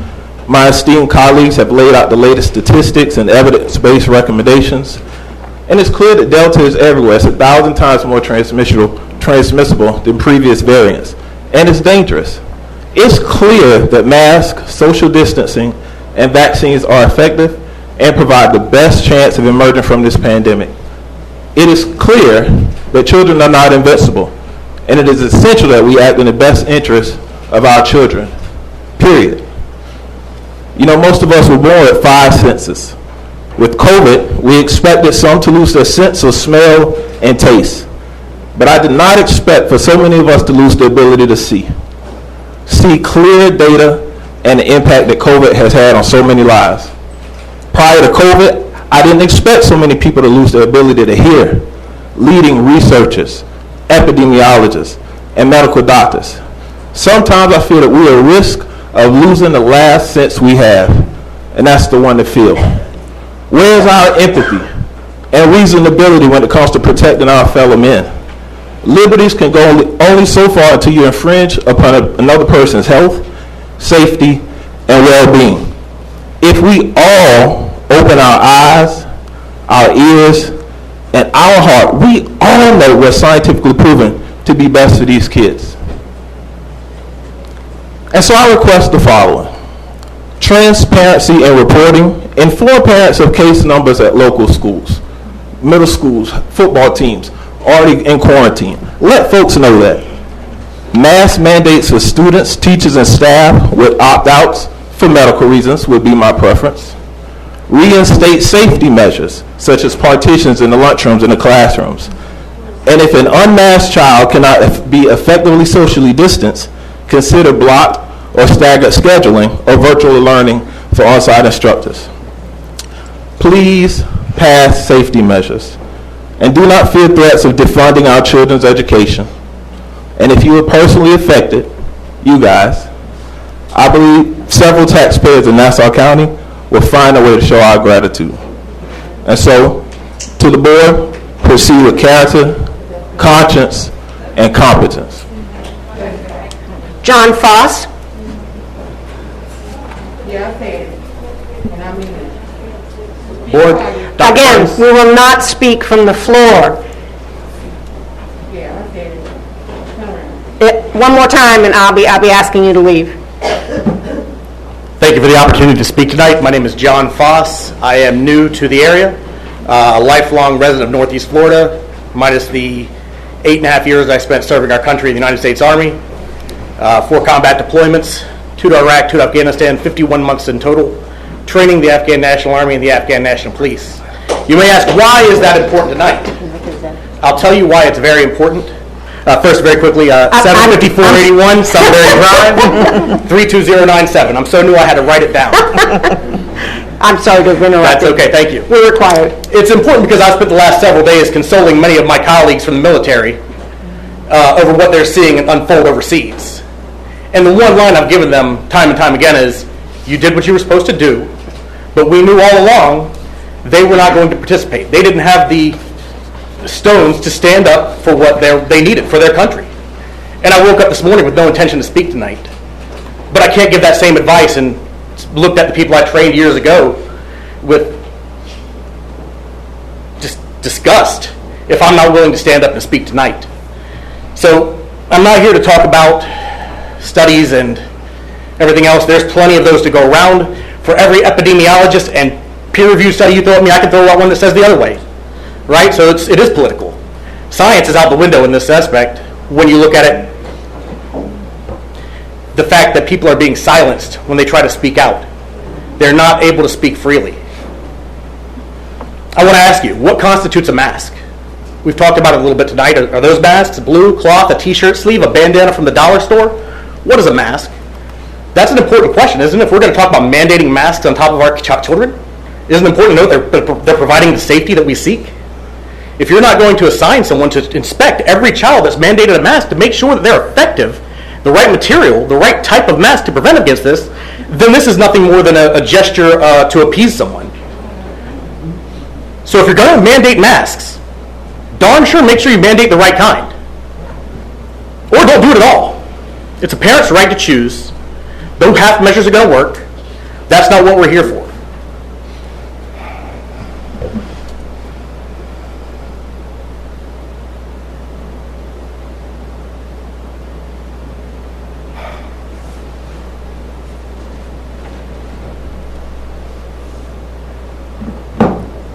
The rumor of, or the issue of defunding the school, right, if we were to go against the mask mandates for the state, DeSantis has claimed he would defund the school. Where would the funding come from? Can anyone tell me that? If that were to happen, if you do mandate masks, where would the funding come from? Federal government? Are there strings attached? What else comes along with those funding? This is what the people of Florida wanted. This is what we voted for. This is where we are today. Thank you. Thank you. Nakia Lashley? No. Nakia Lashley? Nikia. I apologize if I'm pronouncing it incorrectly. I'll put it on the bottom of the pile and give it another opportunity. Erin Stackhouse. Hello. Good evening. Erin Stackhouse, 415 Beachside Place. So, while trends are showing children are increasingly at risk for severe COVID illness with this Delta, past data says that the children have a low chance of suffering from the disease. So let's just go with that. We'll say your children will not get sick from COVID. Let's just say that. So why are we going to wear a mask in school? It's going to protect every member of the community, including your children, including them. Let's say my child goes to school, has COVID, I'm unaware of it for several days. Often the case. Well, she wasn't wearing a mask in class, and neither were most of the other kids in that class. She spreads the disease to a handful of kids. Let's say that on the low side. Those kids go home, spread it to some of their family members. They go out, they have dinner, they go to work, they're spreading it to a bunch of other people. We know how it works, right? Over these days of spreading this disease, weeks of spreading this disease, somebody is getting hurt. Someone is getting affected by this. Maybe just one person, maybe dozens of people. Maybe it's just that they had to quarantine and they lost some income from it. Or maybe they can't afford their hospital bills anymore because they were in there for so long. Or maybe they died. Maybe they died. Okay? I mean, we're not talking about an inconvenience of wearing a mask anymore. And if that's not enough, now my child's suffering because they're quarantined. They're not in school anymore. That's what we're fighting for, right? Keeping them in school. Now they're not in school anymore. They're quarantined. And so are the rest of the classmates that weren't wearing a mask. So now my child is suffering. If my child and the rest of the people in that class were wearing a mask, the narrative is a lot different. It ends differently. A lot less people get hurt. When my child asks, why do I have to wear a mask? I don't have to tell her because we're seeing increasing number of children affected by COVID and I'm scared you'll be one of the children that gets sick and dies. That's not something a parent says to their kids. Instead, what do we tell them? I tell her it's to protect those people who cannot protect themselves, like Christine, like my neighbors in my building who are older, like anybody with an immunocompromised system. In doing so, we are being responsible, respectful, safe, and kind. Aren't those the things that we are teaching our children in our school? Isn't that why we love our school so much? We get a great education there. We do. But the other important thing is the things that they are learning from their teachers, from their leaders in that school. And what are we teaching them if we're saying, don't worry about that mask, kids, that guy that's going to die over there, well, it probably wasn't your fault. Let's hope not. Thank you. Sylvia Cox.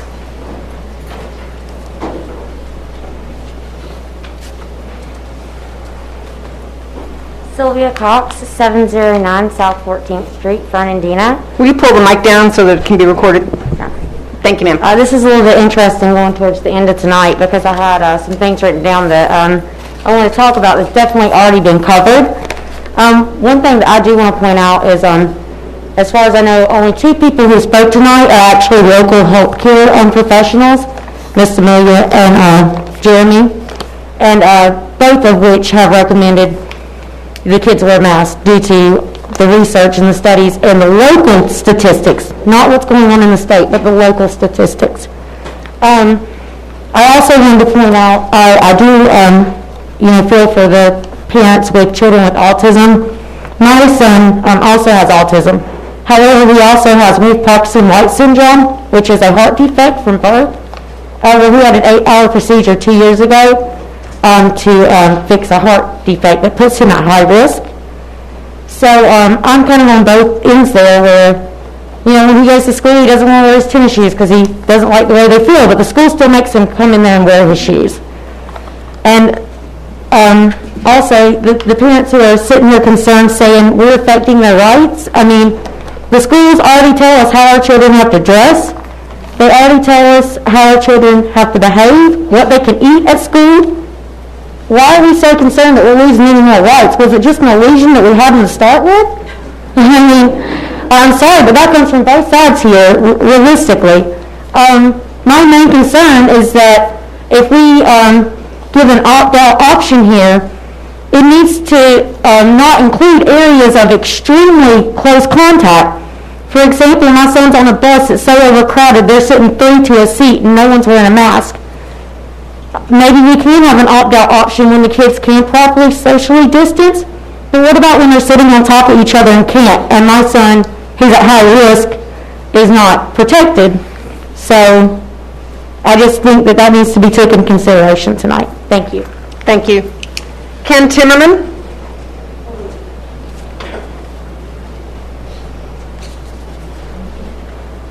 Good evening. Good evening. How are you? Good. My name is Ken Timmerman. I live at 861306 Northampton Club Road in Fernandina. I'm not a doctor. I don't even play one on TV. All right. I'm a journalist. I've written a dozen books, published them, spent 35 years in the Middle East working on national security. I know something about government. This is a public policy issue. This is a public policy issue. It is indeed political.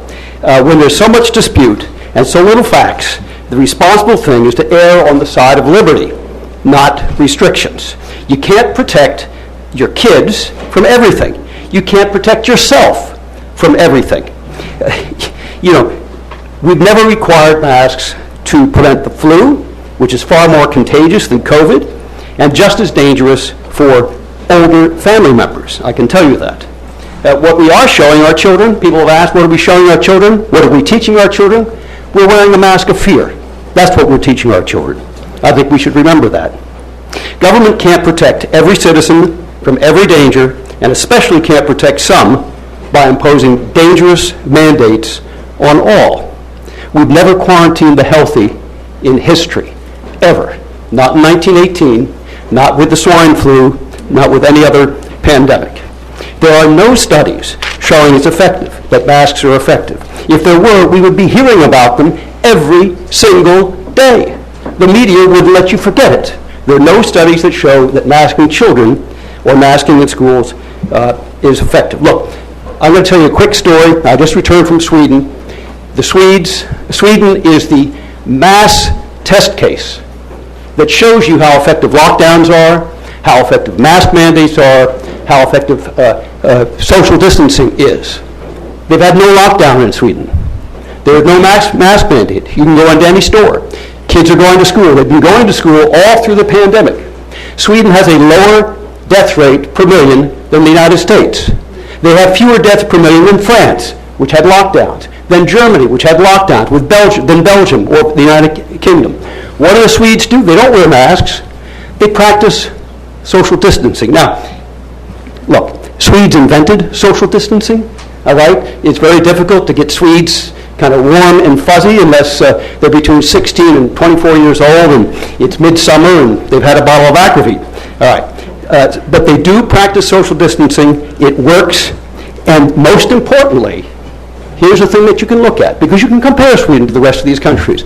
They have not had the massive teen suicides that we've had in this country by lockdowns and closing down schools, and they've not had all of these respiratory ailments that we've been talking about with kids, or the psychological consequences of kids being out of school. Thank you very much. Kayla Price.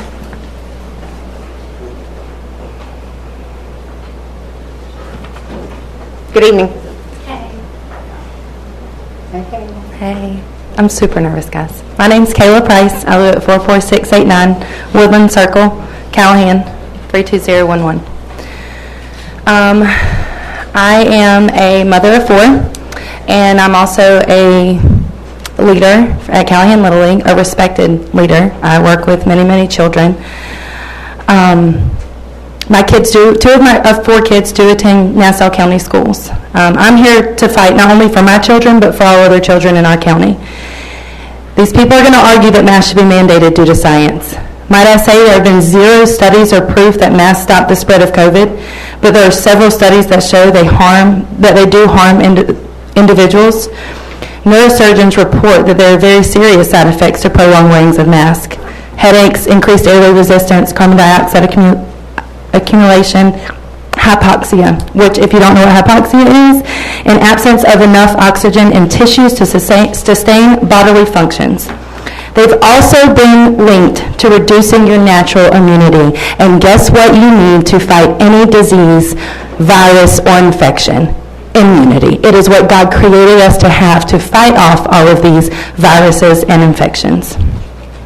They'll then argue that our numbers have went up, in which I will challenge, due to the recent recall and admittance that the swabs being used are deemed faulty and inaccurate. That is per the CDC, in which they also admitted that their numbers and cases are not accurate. Not only are these masks harming our children's health physically, it's causing great damage to our babies mentally. As humans, we thrive off of facial expressions greatly. You have no idea what some of these children are facing at home. You have no idea what some learning challenges they may have.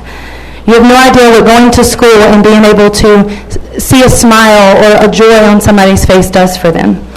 Our children's identities are already being attacked in today's world. These masks are hiding their identities on top of that. This has gone too far. The bullying of these adults, both in power and not, is enough.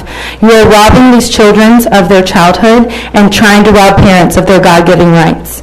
As a leader in this community, I will fight to the end to continue to protect not only my children, but other children's rights as well. Wearing a mask should be a personal choice for each parent. God entrusted us with our children to care for them, fight for them, and do what's best for them. Who are you or anyone else to tell me that what is best for my family or my child or my situation? I'm sorry, y'all. I will not teach my children to live in fear. Fear is not of God, and we live and serve the Lord. A mandate is not a law. So even if you do make it a mandate, I will stand with the other gentleman that stood here. My children will not wear a mask while attending school. Thank you very much. Jason Pappas.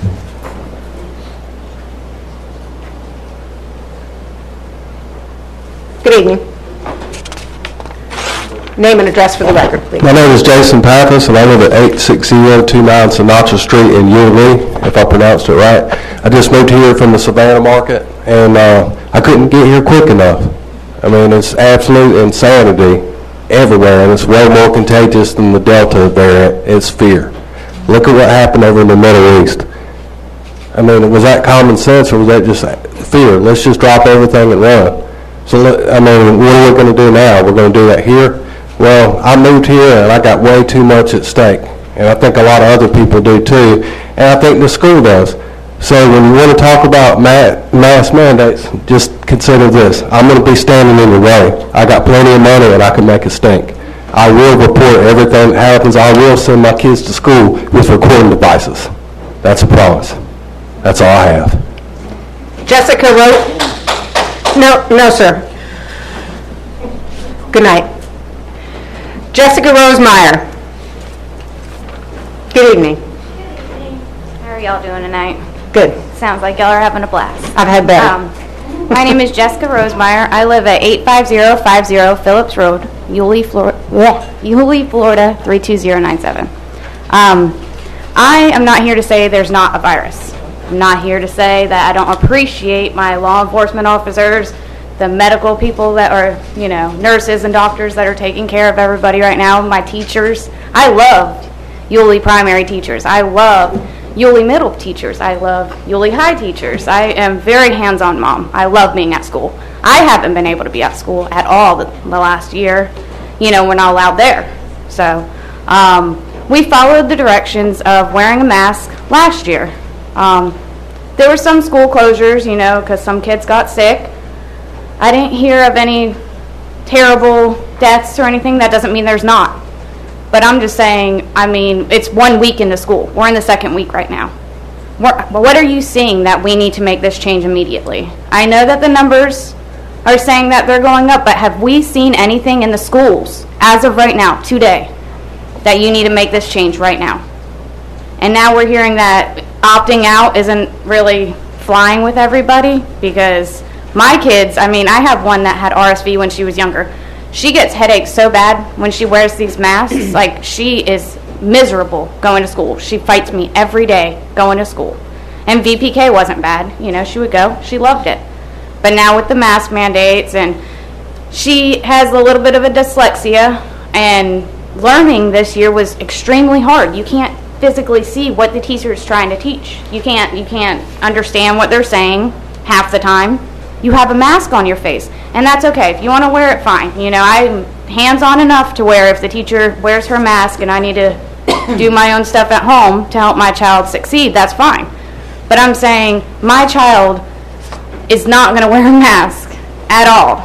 Like, it's not okay to force somebody to wear a mask again. Last year, we wore the masks, and that was not good. You know, it didn't help anybody. I don't see it helping anybody. I physically don't see it helping anybody. A lot of people don't physically see it helping anybody. I understand that you think it's going to help everybody, but get the vaccinated, right? That was the other thing. If you're vaccinated, why do we need the masks? Because there's another variant, okay? But still, there's no point in sending these children with masks until you see studies that are in our schools, physically in our schools. Why are we going to change anything right now? Let them be kids. They haven't gone on field trips in 2 years. Kindergarten, no field trips. First grade, no field trips. Second grade, no field trips again because we're scared. I'm sorry that there's a virus out there, but it's not my fault it's out there. I can't prevent it. Nobody can prevent it. You know, the one way we can prevent it is wash your hands. When your kids are in close contact with other kids and they're coughing or sneezing, I Lysol the backpacks. I wash them once a week. I wash the masks every night, but I don't want to have to do that again. I mean, I'll keep washing hands and doing everything else, but please don't make her wear a mask again, please. Your time is up, ma'am. Thanks. Katie Beatonhose?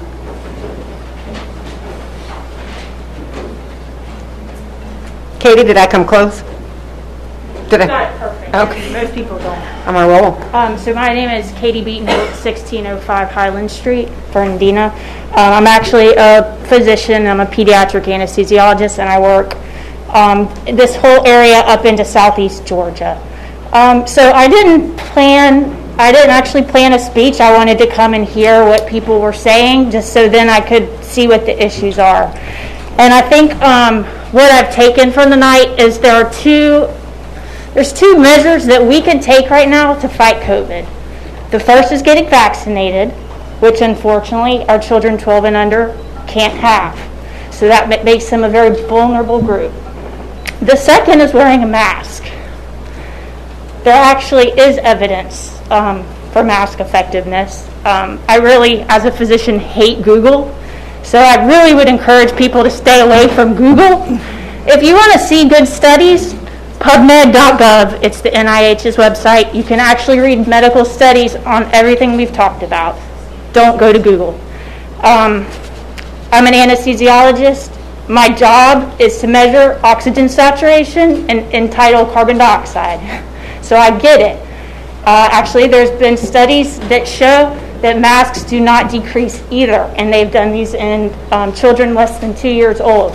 And you could find that study in the Journal of the American Medical Association.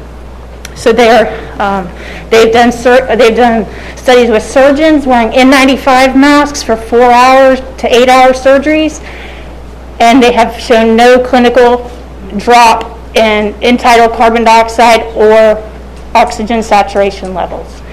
I've had teacher friends who tell me the kids come to school and their masks are moldy. These are not meant to be worn without washing. So either send a bunch of clean ones every day, like someone said, this is like underwear. Wash it. It's gross. Masks are gross. I also want to clear one thing up because people say these aren't effective. Cloth masks and the paper masks, they are designed to prevent transmission, not to prevent the wearer from getting COVID. Okay, that's what our N95s do. Our medical professionals are wearing this.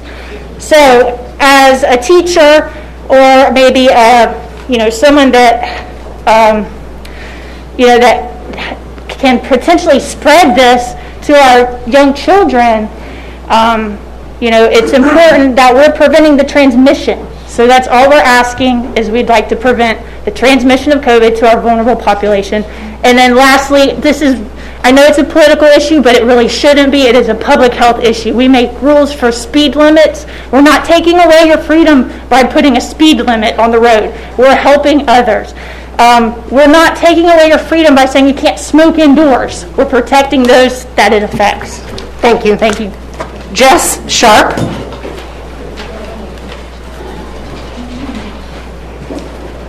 I'm Dr. Jessica Sharp, 1016 Magnolia Woods Court. Good evening, members of the board and fellow members of this community. I've been working in the dental field for 25 years now and wear masks all day, every day at work. Why? Because they work. If they didn't, I don't think most in my profession would continue working. Throughout this pandemic, dentists have worked within 12 inches from our patients' faces while generating droplets and aerosols. There has not been one documented case that I know of COVID-19 transmitted in a dental office. Decades of research and infection control protocols are what allow those in our profession to stay safe in a pandemic like this one. And one protocol stands out: masks. They work. I've heard that some are worried about decreased oxygen saturation and increased carbon dioxide levels. Dr. Beatenholtz did touch on this. I wear an N95 all day with a surgical mask over it. I have a pulse ox. I've used it on myself and have no changes in oxygen saturation, and it is well documented in the journals. Do you know what does change your oxygen saturation? COVID-19. There is a speculation that masks make you sick. We've heard it tonight. Masks can be vectors for pathogens if not used and cleaned properly. We're happy to provide education on this. It is true that masks can lead to children touching their faces more, but again, it's about education. Just like you would educate your child not to pick their noses, not only because it's a gross habit, but it aids in the transmission of illnesses. I've read media reports, and it hasn't been touched on tonight, but I've heard it over the Facebook groups here, that people are worried about facial deformities because of chronic prolonged mouth breathing, which can cause facial deformities. However, mask wearing does not cause mouth breathing. It's again about educating. Perhaps your child needs a different type of mask. And it's about setting an example for our vulnerable members by showing them how to wear it properly. It's been said here tonight that masking can exacerbate anxiety. Well, I haven't read any particular articles that clarify this. I'm guessing it is possible, as it seems anything can trigger anxiety these days. What I do know is that remote learning definitely triggers anxiety, depression, and has increased in suicide rates, not only in our children, but our teachers and parents as well. It creates a huge strain as parents have to scramble to figure out childcare and attempts to continue working. Sadly, this is exactly what we would be facing if we did not mandate masks in the schools. Just look at Georgia, for example, who started a week and a half before us. They've already shut down several school districts due to COVID. I am saddened that you, our school board members, are left in this difficult position during an already trying time. Please rely on the experts when making this crucial decision. The CDC, our local physicians, and the American Academy of Pediatrics recommend everyone over the age of 2 wear a mask. Please help us by mandating them in schools immediately. Thank you for your time. Annette Bell.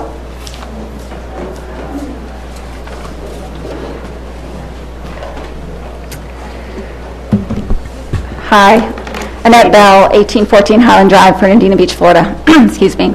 So I spoke on Thursday. I really don't have anything else to add. I'm a local physician in our emergency department. So again, and a mom of kids in the school system. So I'm bringing to you my perspective. So since I was here on Thursday, little has changed. We're still seeing more patients, sicker patients, more children than we ever did before. The virus is more contagious. We have this Delta variant. Everything's pretty much the same. Our hospital is in the same situation I described last week, and that is restricted visitation. Lost my train of thought. Restricted visitation, wards, makeshift wards in our hospital where we're putting people because we don't have enough beds. I admitted a patient last Wednesday, and when I came back to my next shift Friday, she was still in the emergency department. So we're unable to move patients through the system, and therefore people are waiting and getting delayed care. So we're in the same situation. And as I said to you all last week, you oversee 20% of our population in this county. So it's really important that we have you as partners in this fight against this virus. It's a public health measure. Every time we've had a public health measure in history, there's been pushback. Every single time. But in the end, it's what we need to do to keep each other safe. I just want to reiterate what Dr. Beatonholtz said, what Dr. Coleman said. This is about public safety. It's not about taking anyone's rights away. We all have rights, but there are limitations on that. There's precedent for that we've seen many, many times. The other thing I want to say is that there's been a lot of studies quoted this evening, and I'm just going to ask that, this is my time, so I'm going to tell you that I was forwarded 2 different studies from a local group in this community, and one of the studies, there was no author on the study, and if you look at the references that come with the study, there's literally, these links don't even exist. So there's just a lot of misinformation. I'm going to ask you guys to trust every reputable medical organization in this country that right now is asking us to do these measures. Number 1, vaccinate everyone that can be vaccinated. That is the most important thing that we can do, and we're not going to get out of this pandemic until we get to that point. So please vaccinate if you can. But secondly, until we can get there, our system is overwhelmed. Everyone is affected. It's not just affecting the people that actually have the virus. We need everyone to pitch in and wear the mask. They do work. Let's get this under control. We don't want to lock down schools again. That is what is unhealthy. If we can keep kids in schools by wearing a mask, that's what we need to do. So, thank you. Thank you. And Nikhil Ashley, Lashley.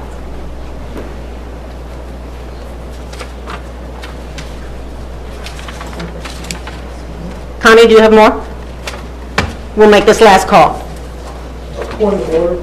Yes, sir? You did not call my name, and I did sign up. Well, maybe you're one of these 2. There's 2 here. I've called everyone. If you are not one of these 2, you will have the opportunity to speak.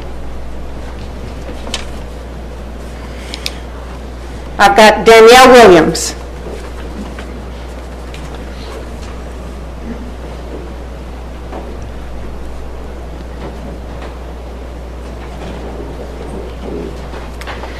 I'm Danielle Williams. I live at 97020 Mill Pond Lane. I was also here last Thursday evening, and I shared my thoughts then, but I have some different things I want to share tonight.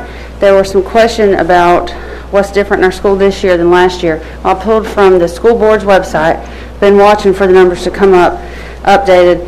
Last May, on May 28th, we had 7 positive students in our school, according to the Nassau County School Board's website, and 1 positive staff member, and we had 20 students in quarantine that week.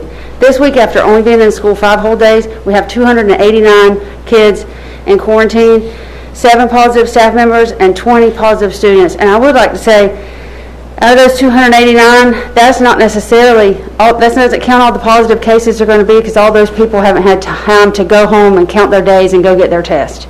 So we don't really know how many positive cases we have in our class, or in our school.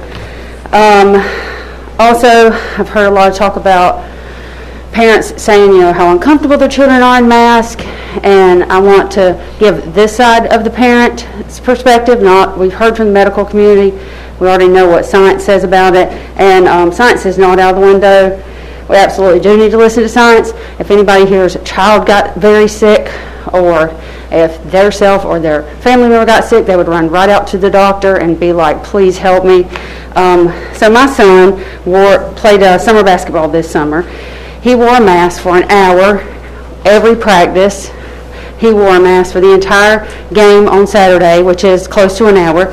And then one Saturday they had a doubleheader, so he wore a mask for 2 games on a Saturday. Never did he complain about not being able to breathe or being overheated, and if his mask got wet because he was breathing too much or sweaty, he just changed it and put on a clean mask, which is the same thing he does now. I send him clean masks to school, extras every day. If it drops and touches the floor, I want him to have a clean one.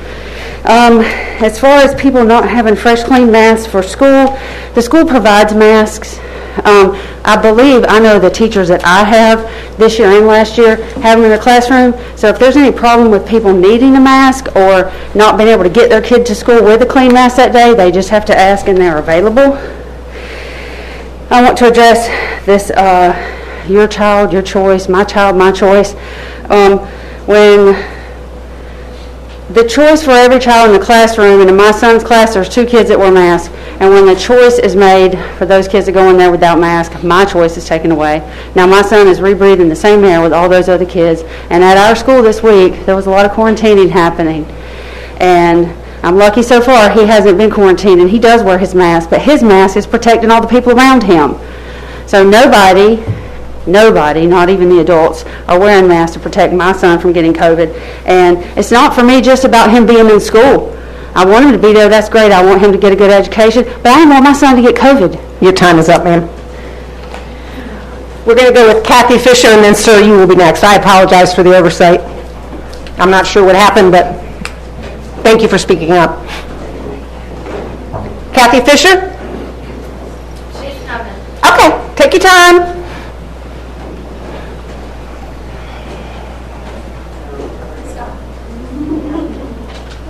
Then that will be it.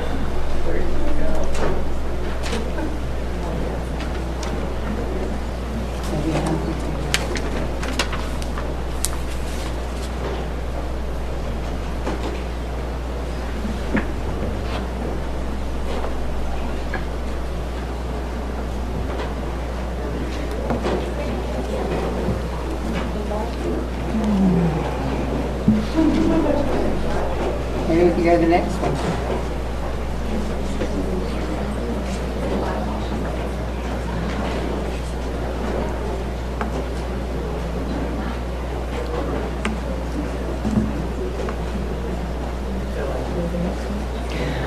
Sir, if you'd like to come up while we're waiting, you may be next. Name and address for the record, but I bet by now you've heard that, huh?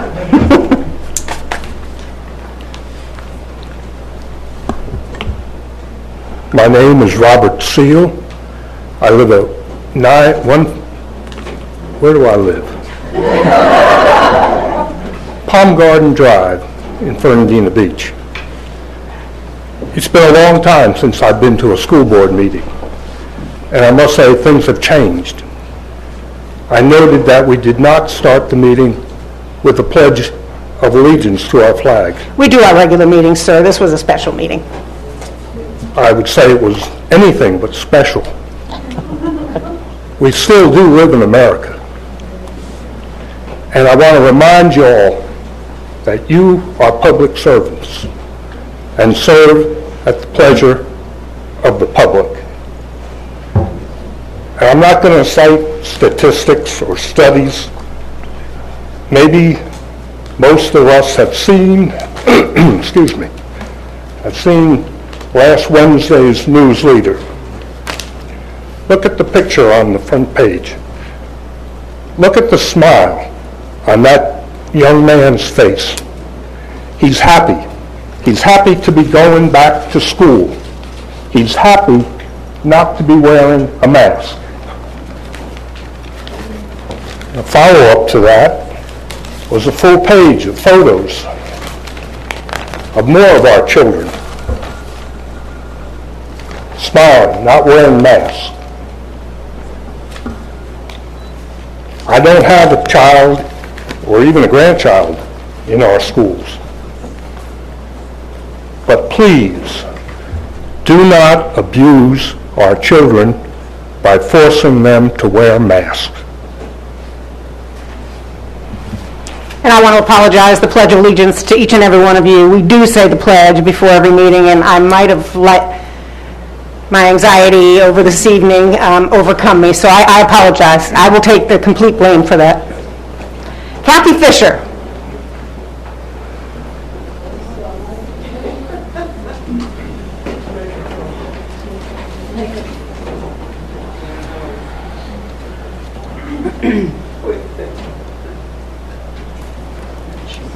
Maybe the next one.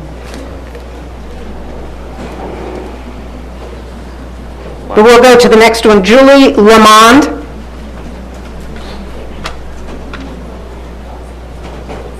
Hi there, it's Julie Lomond, 512 almost, so close, 512 Crosswind Drive. I want to thank all of the doctors who are exhausted working in the ER. They've come here again tonight. Dr. Prince couldn't be here because she's stuck in the ER. She had planned to come as well. So thank you to them. Thank you to you guys for sitting through this. This is arduous. I think we're getting public health and freedom mixed up here. Public health is what we all need to participate in. The school board has set you up for freedom. They have Nassau Virtual that is readily available to everyone in the district. It's a great program if you want to do it. You don't have to put a mask on your kid. Your kid can go in their pajamas. They're all set. That's what freedom is. You can make that choice. That's all I have to say about that. And masking. I heard really bad horror stories about masking. My 3 kids, I have one in 3 different schools, which is amazing at pickup, drop-off. But my kids wear masks every day. We sort of have a protocol in our house. They have a Ziploc bag with extra disposable masks. I leave the washing machine open at night, and they come home and they throw their masks in the washing machine that they've used. I put a Ziploc bag in their lunch box so they can put their mask in a Ziploc at lunch so it's not on a table, so it doesn't get gross. And I encourage them to change their masks frequently during the day. I supply them with a lot of masks, and they come out of school wearing their masks and they're happy. I can tell by their eyes. Eyes are the window to the soul. They don't have a problem. Last year we spent a lot of time at Universal, which if you've ever been there, it was fully masked. Thousands and thousands of people in 95-degree heat. We are open to closers at Universal. We're there for 12 hours. My kids happily wore their masks. Not a problem. In my fanny pack, I put extra masks when they would get wet, when they would get gross. I would go back to the hotel. I brought Tide with me every night, and I would wash out the masks, and I would hang them all up. It just wasn't a problem that we seem to be making this mask issue into. We clean all of our clothes. We clean our masks, too. We put them on our face. It's gross if you don't. And that's really all I have to say. Thank you. And we'll have one last call for Kathy Fisher. Good evening. Hi, sorry about that. That's okay. Name and address for the record. Kathy Fisher, 32012 Juniper Park Drive in Fernandina Beach. I had to say goodnight to my kindergartner starting tomorrow. Okay, I came as a taxpayer, and when I walked in, I would have liked to have heard the Pledge of Allegiance, but when I walked in, I felt like you've already made the decision for this opt-out. Okay, so I'm mistaken on that. Okay, so this was a good meeting for everybody to get together and voice their opinions on masks. I will say my grandkids are 5 and 7, and they just got over COVID. It was about as innocuous a virus as you could imagine, and it's going all through the community that they live in, Broward County, and so far the hospitalization is not up with the kids, and they're really getting over this. So I think masking is a lot to ask, and I think our governor made a good choice in saying it's up to the parents to choose, and I think that's the most fair approach. And people shouldn't divide each other and judge people morally on what's right and what's wrong. What's right is right for a parent to choose for their child, and I think that's what the United States of America is all about. So I thank you. I'm here as a voter and a taxpayer and a grandmother, and I don't have kids in the county, but I think it's a really important discussion, and it's great that we can have the discussion and fairly choose. I think I support our governor in his decision because I do think parents, at the end of the day, should have the last word. Have a good night. And I can't speak for my fellow board members, but I can tell you that when there's going to be a discussion, my mind is not made up until I hear what has to be said and hear what Dr. Burns and any of the speakers have to say. Good, I appreciate that. And I wasn't sure when I came into the meeting whether you were saying you're getting a notary. I guess I missed some of the conversation there. So that's a good thing. And thanks for letting us all vent our absolutely feelings about all of this. Have a good night. Our board meetings are always open. So I'll ask board members if there is any discussion, questions, comments. I have some. Dr. Grooms? Yes, ma'am. I appreciate everybody coming. I know it's a controversial decision and everybody has an opinion. For me, research and data tells me so much. So for me, I spend a lot of time doing that so I can make sure that I make the right decision for the people, because that's my job. You elected me for that. So I looked at all of the other countries. What's going on in the other country? What's going on in the United States? The statistics show that in El Salvador, Costa Rica, Puerto Rico, China, Guatemala, Japan, Germany, India, UK, France, Argentina, Chile, Spain, South Korea, Canada, Italy, everybody, it's all mask mandated because they had the same problem that we have. In order to get it under control, they've got to try to get it down and get the people vaccinated. A lot of percentage of people are not vaccinated. In the United States, what executive orders have come out from other governors in other states?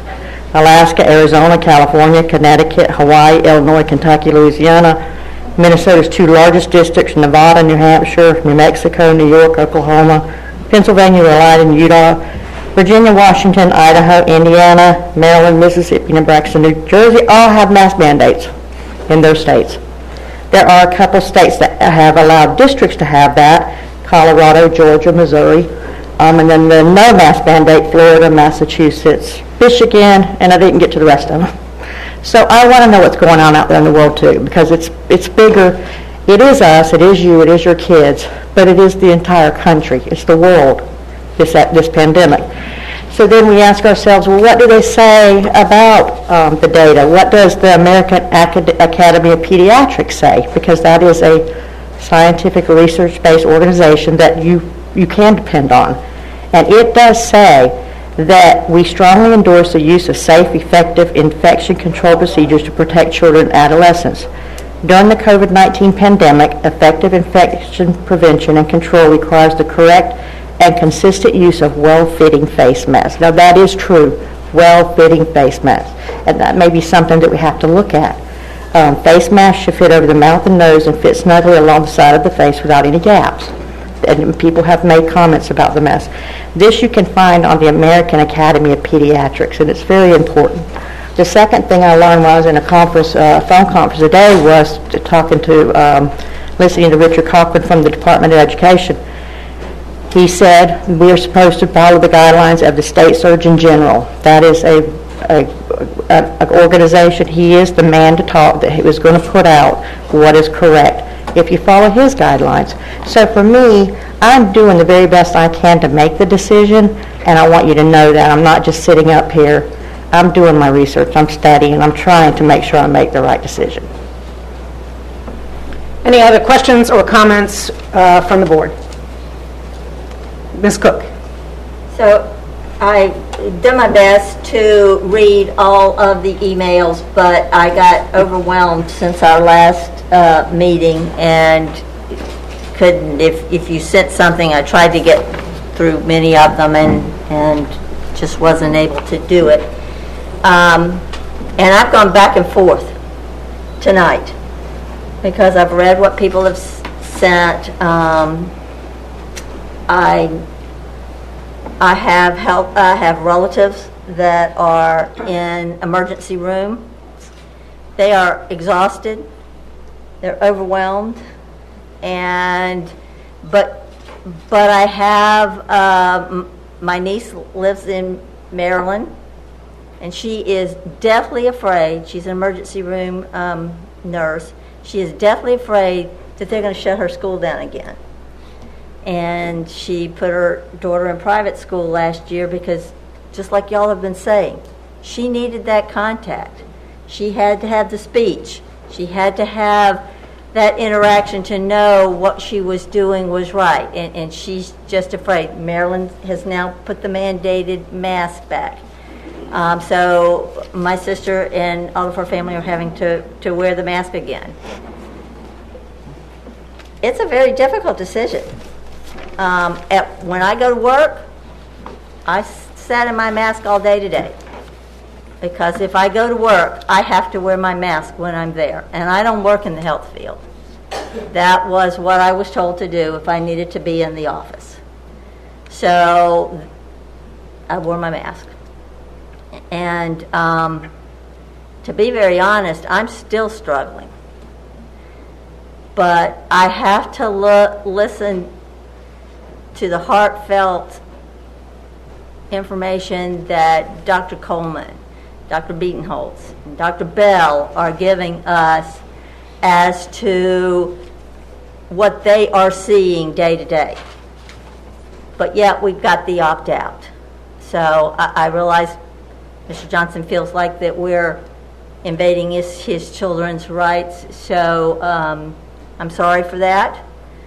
But there are other rules in the school that you have to follow, and you may think those are against your rights too. So, but I'm still struggling with what is in everybody's best interest, and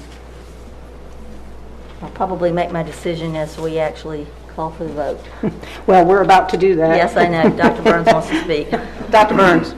I said this as we began. We all have different views in our families, in our communities.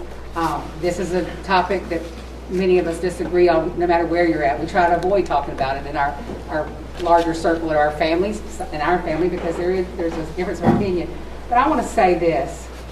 We can disagree, but it does not have to be a divider. It doesn't mean you leave this place hating or creating discord for everyone else. We can disagree and we can move forward. I think one thing that we can all agree on is that we're all here to do what's best for our kids. And we want to look out for our children and do what's best for them. So I just want to leave that with everybody today and treat each other with respect. You know, Facebook can be good at it, but there's a lot of bad there because there's a lot of misinformation and things go out on Facebook before anybody even has a chance to share the real story. So I would ask that we treat each other with respect here and when we leave here today. And let's practice the golden rule that we want to teach our children and everyone else that we come in contact with. Well, I think that's a perfect ending, and it's probably time to call the vote. So we have a motion and a second on the floor to instill a mask mandate on our school with an option to opt out by parents by filling out a form that's found either in your schools or on the website, and you would return those to your child's school. I have a motion and a second, so I'll ask. All in favor? Aye. Opposed? The motion carries. Dr. Burns, anything else this evening? No, Madam Chair. How will we let parents know that this change has happened? We're going to provide information from the schools. And when we have a decision on an MOU for the unions for faculty and staff, will you inform us? Yes, Madam Chair. Thank you.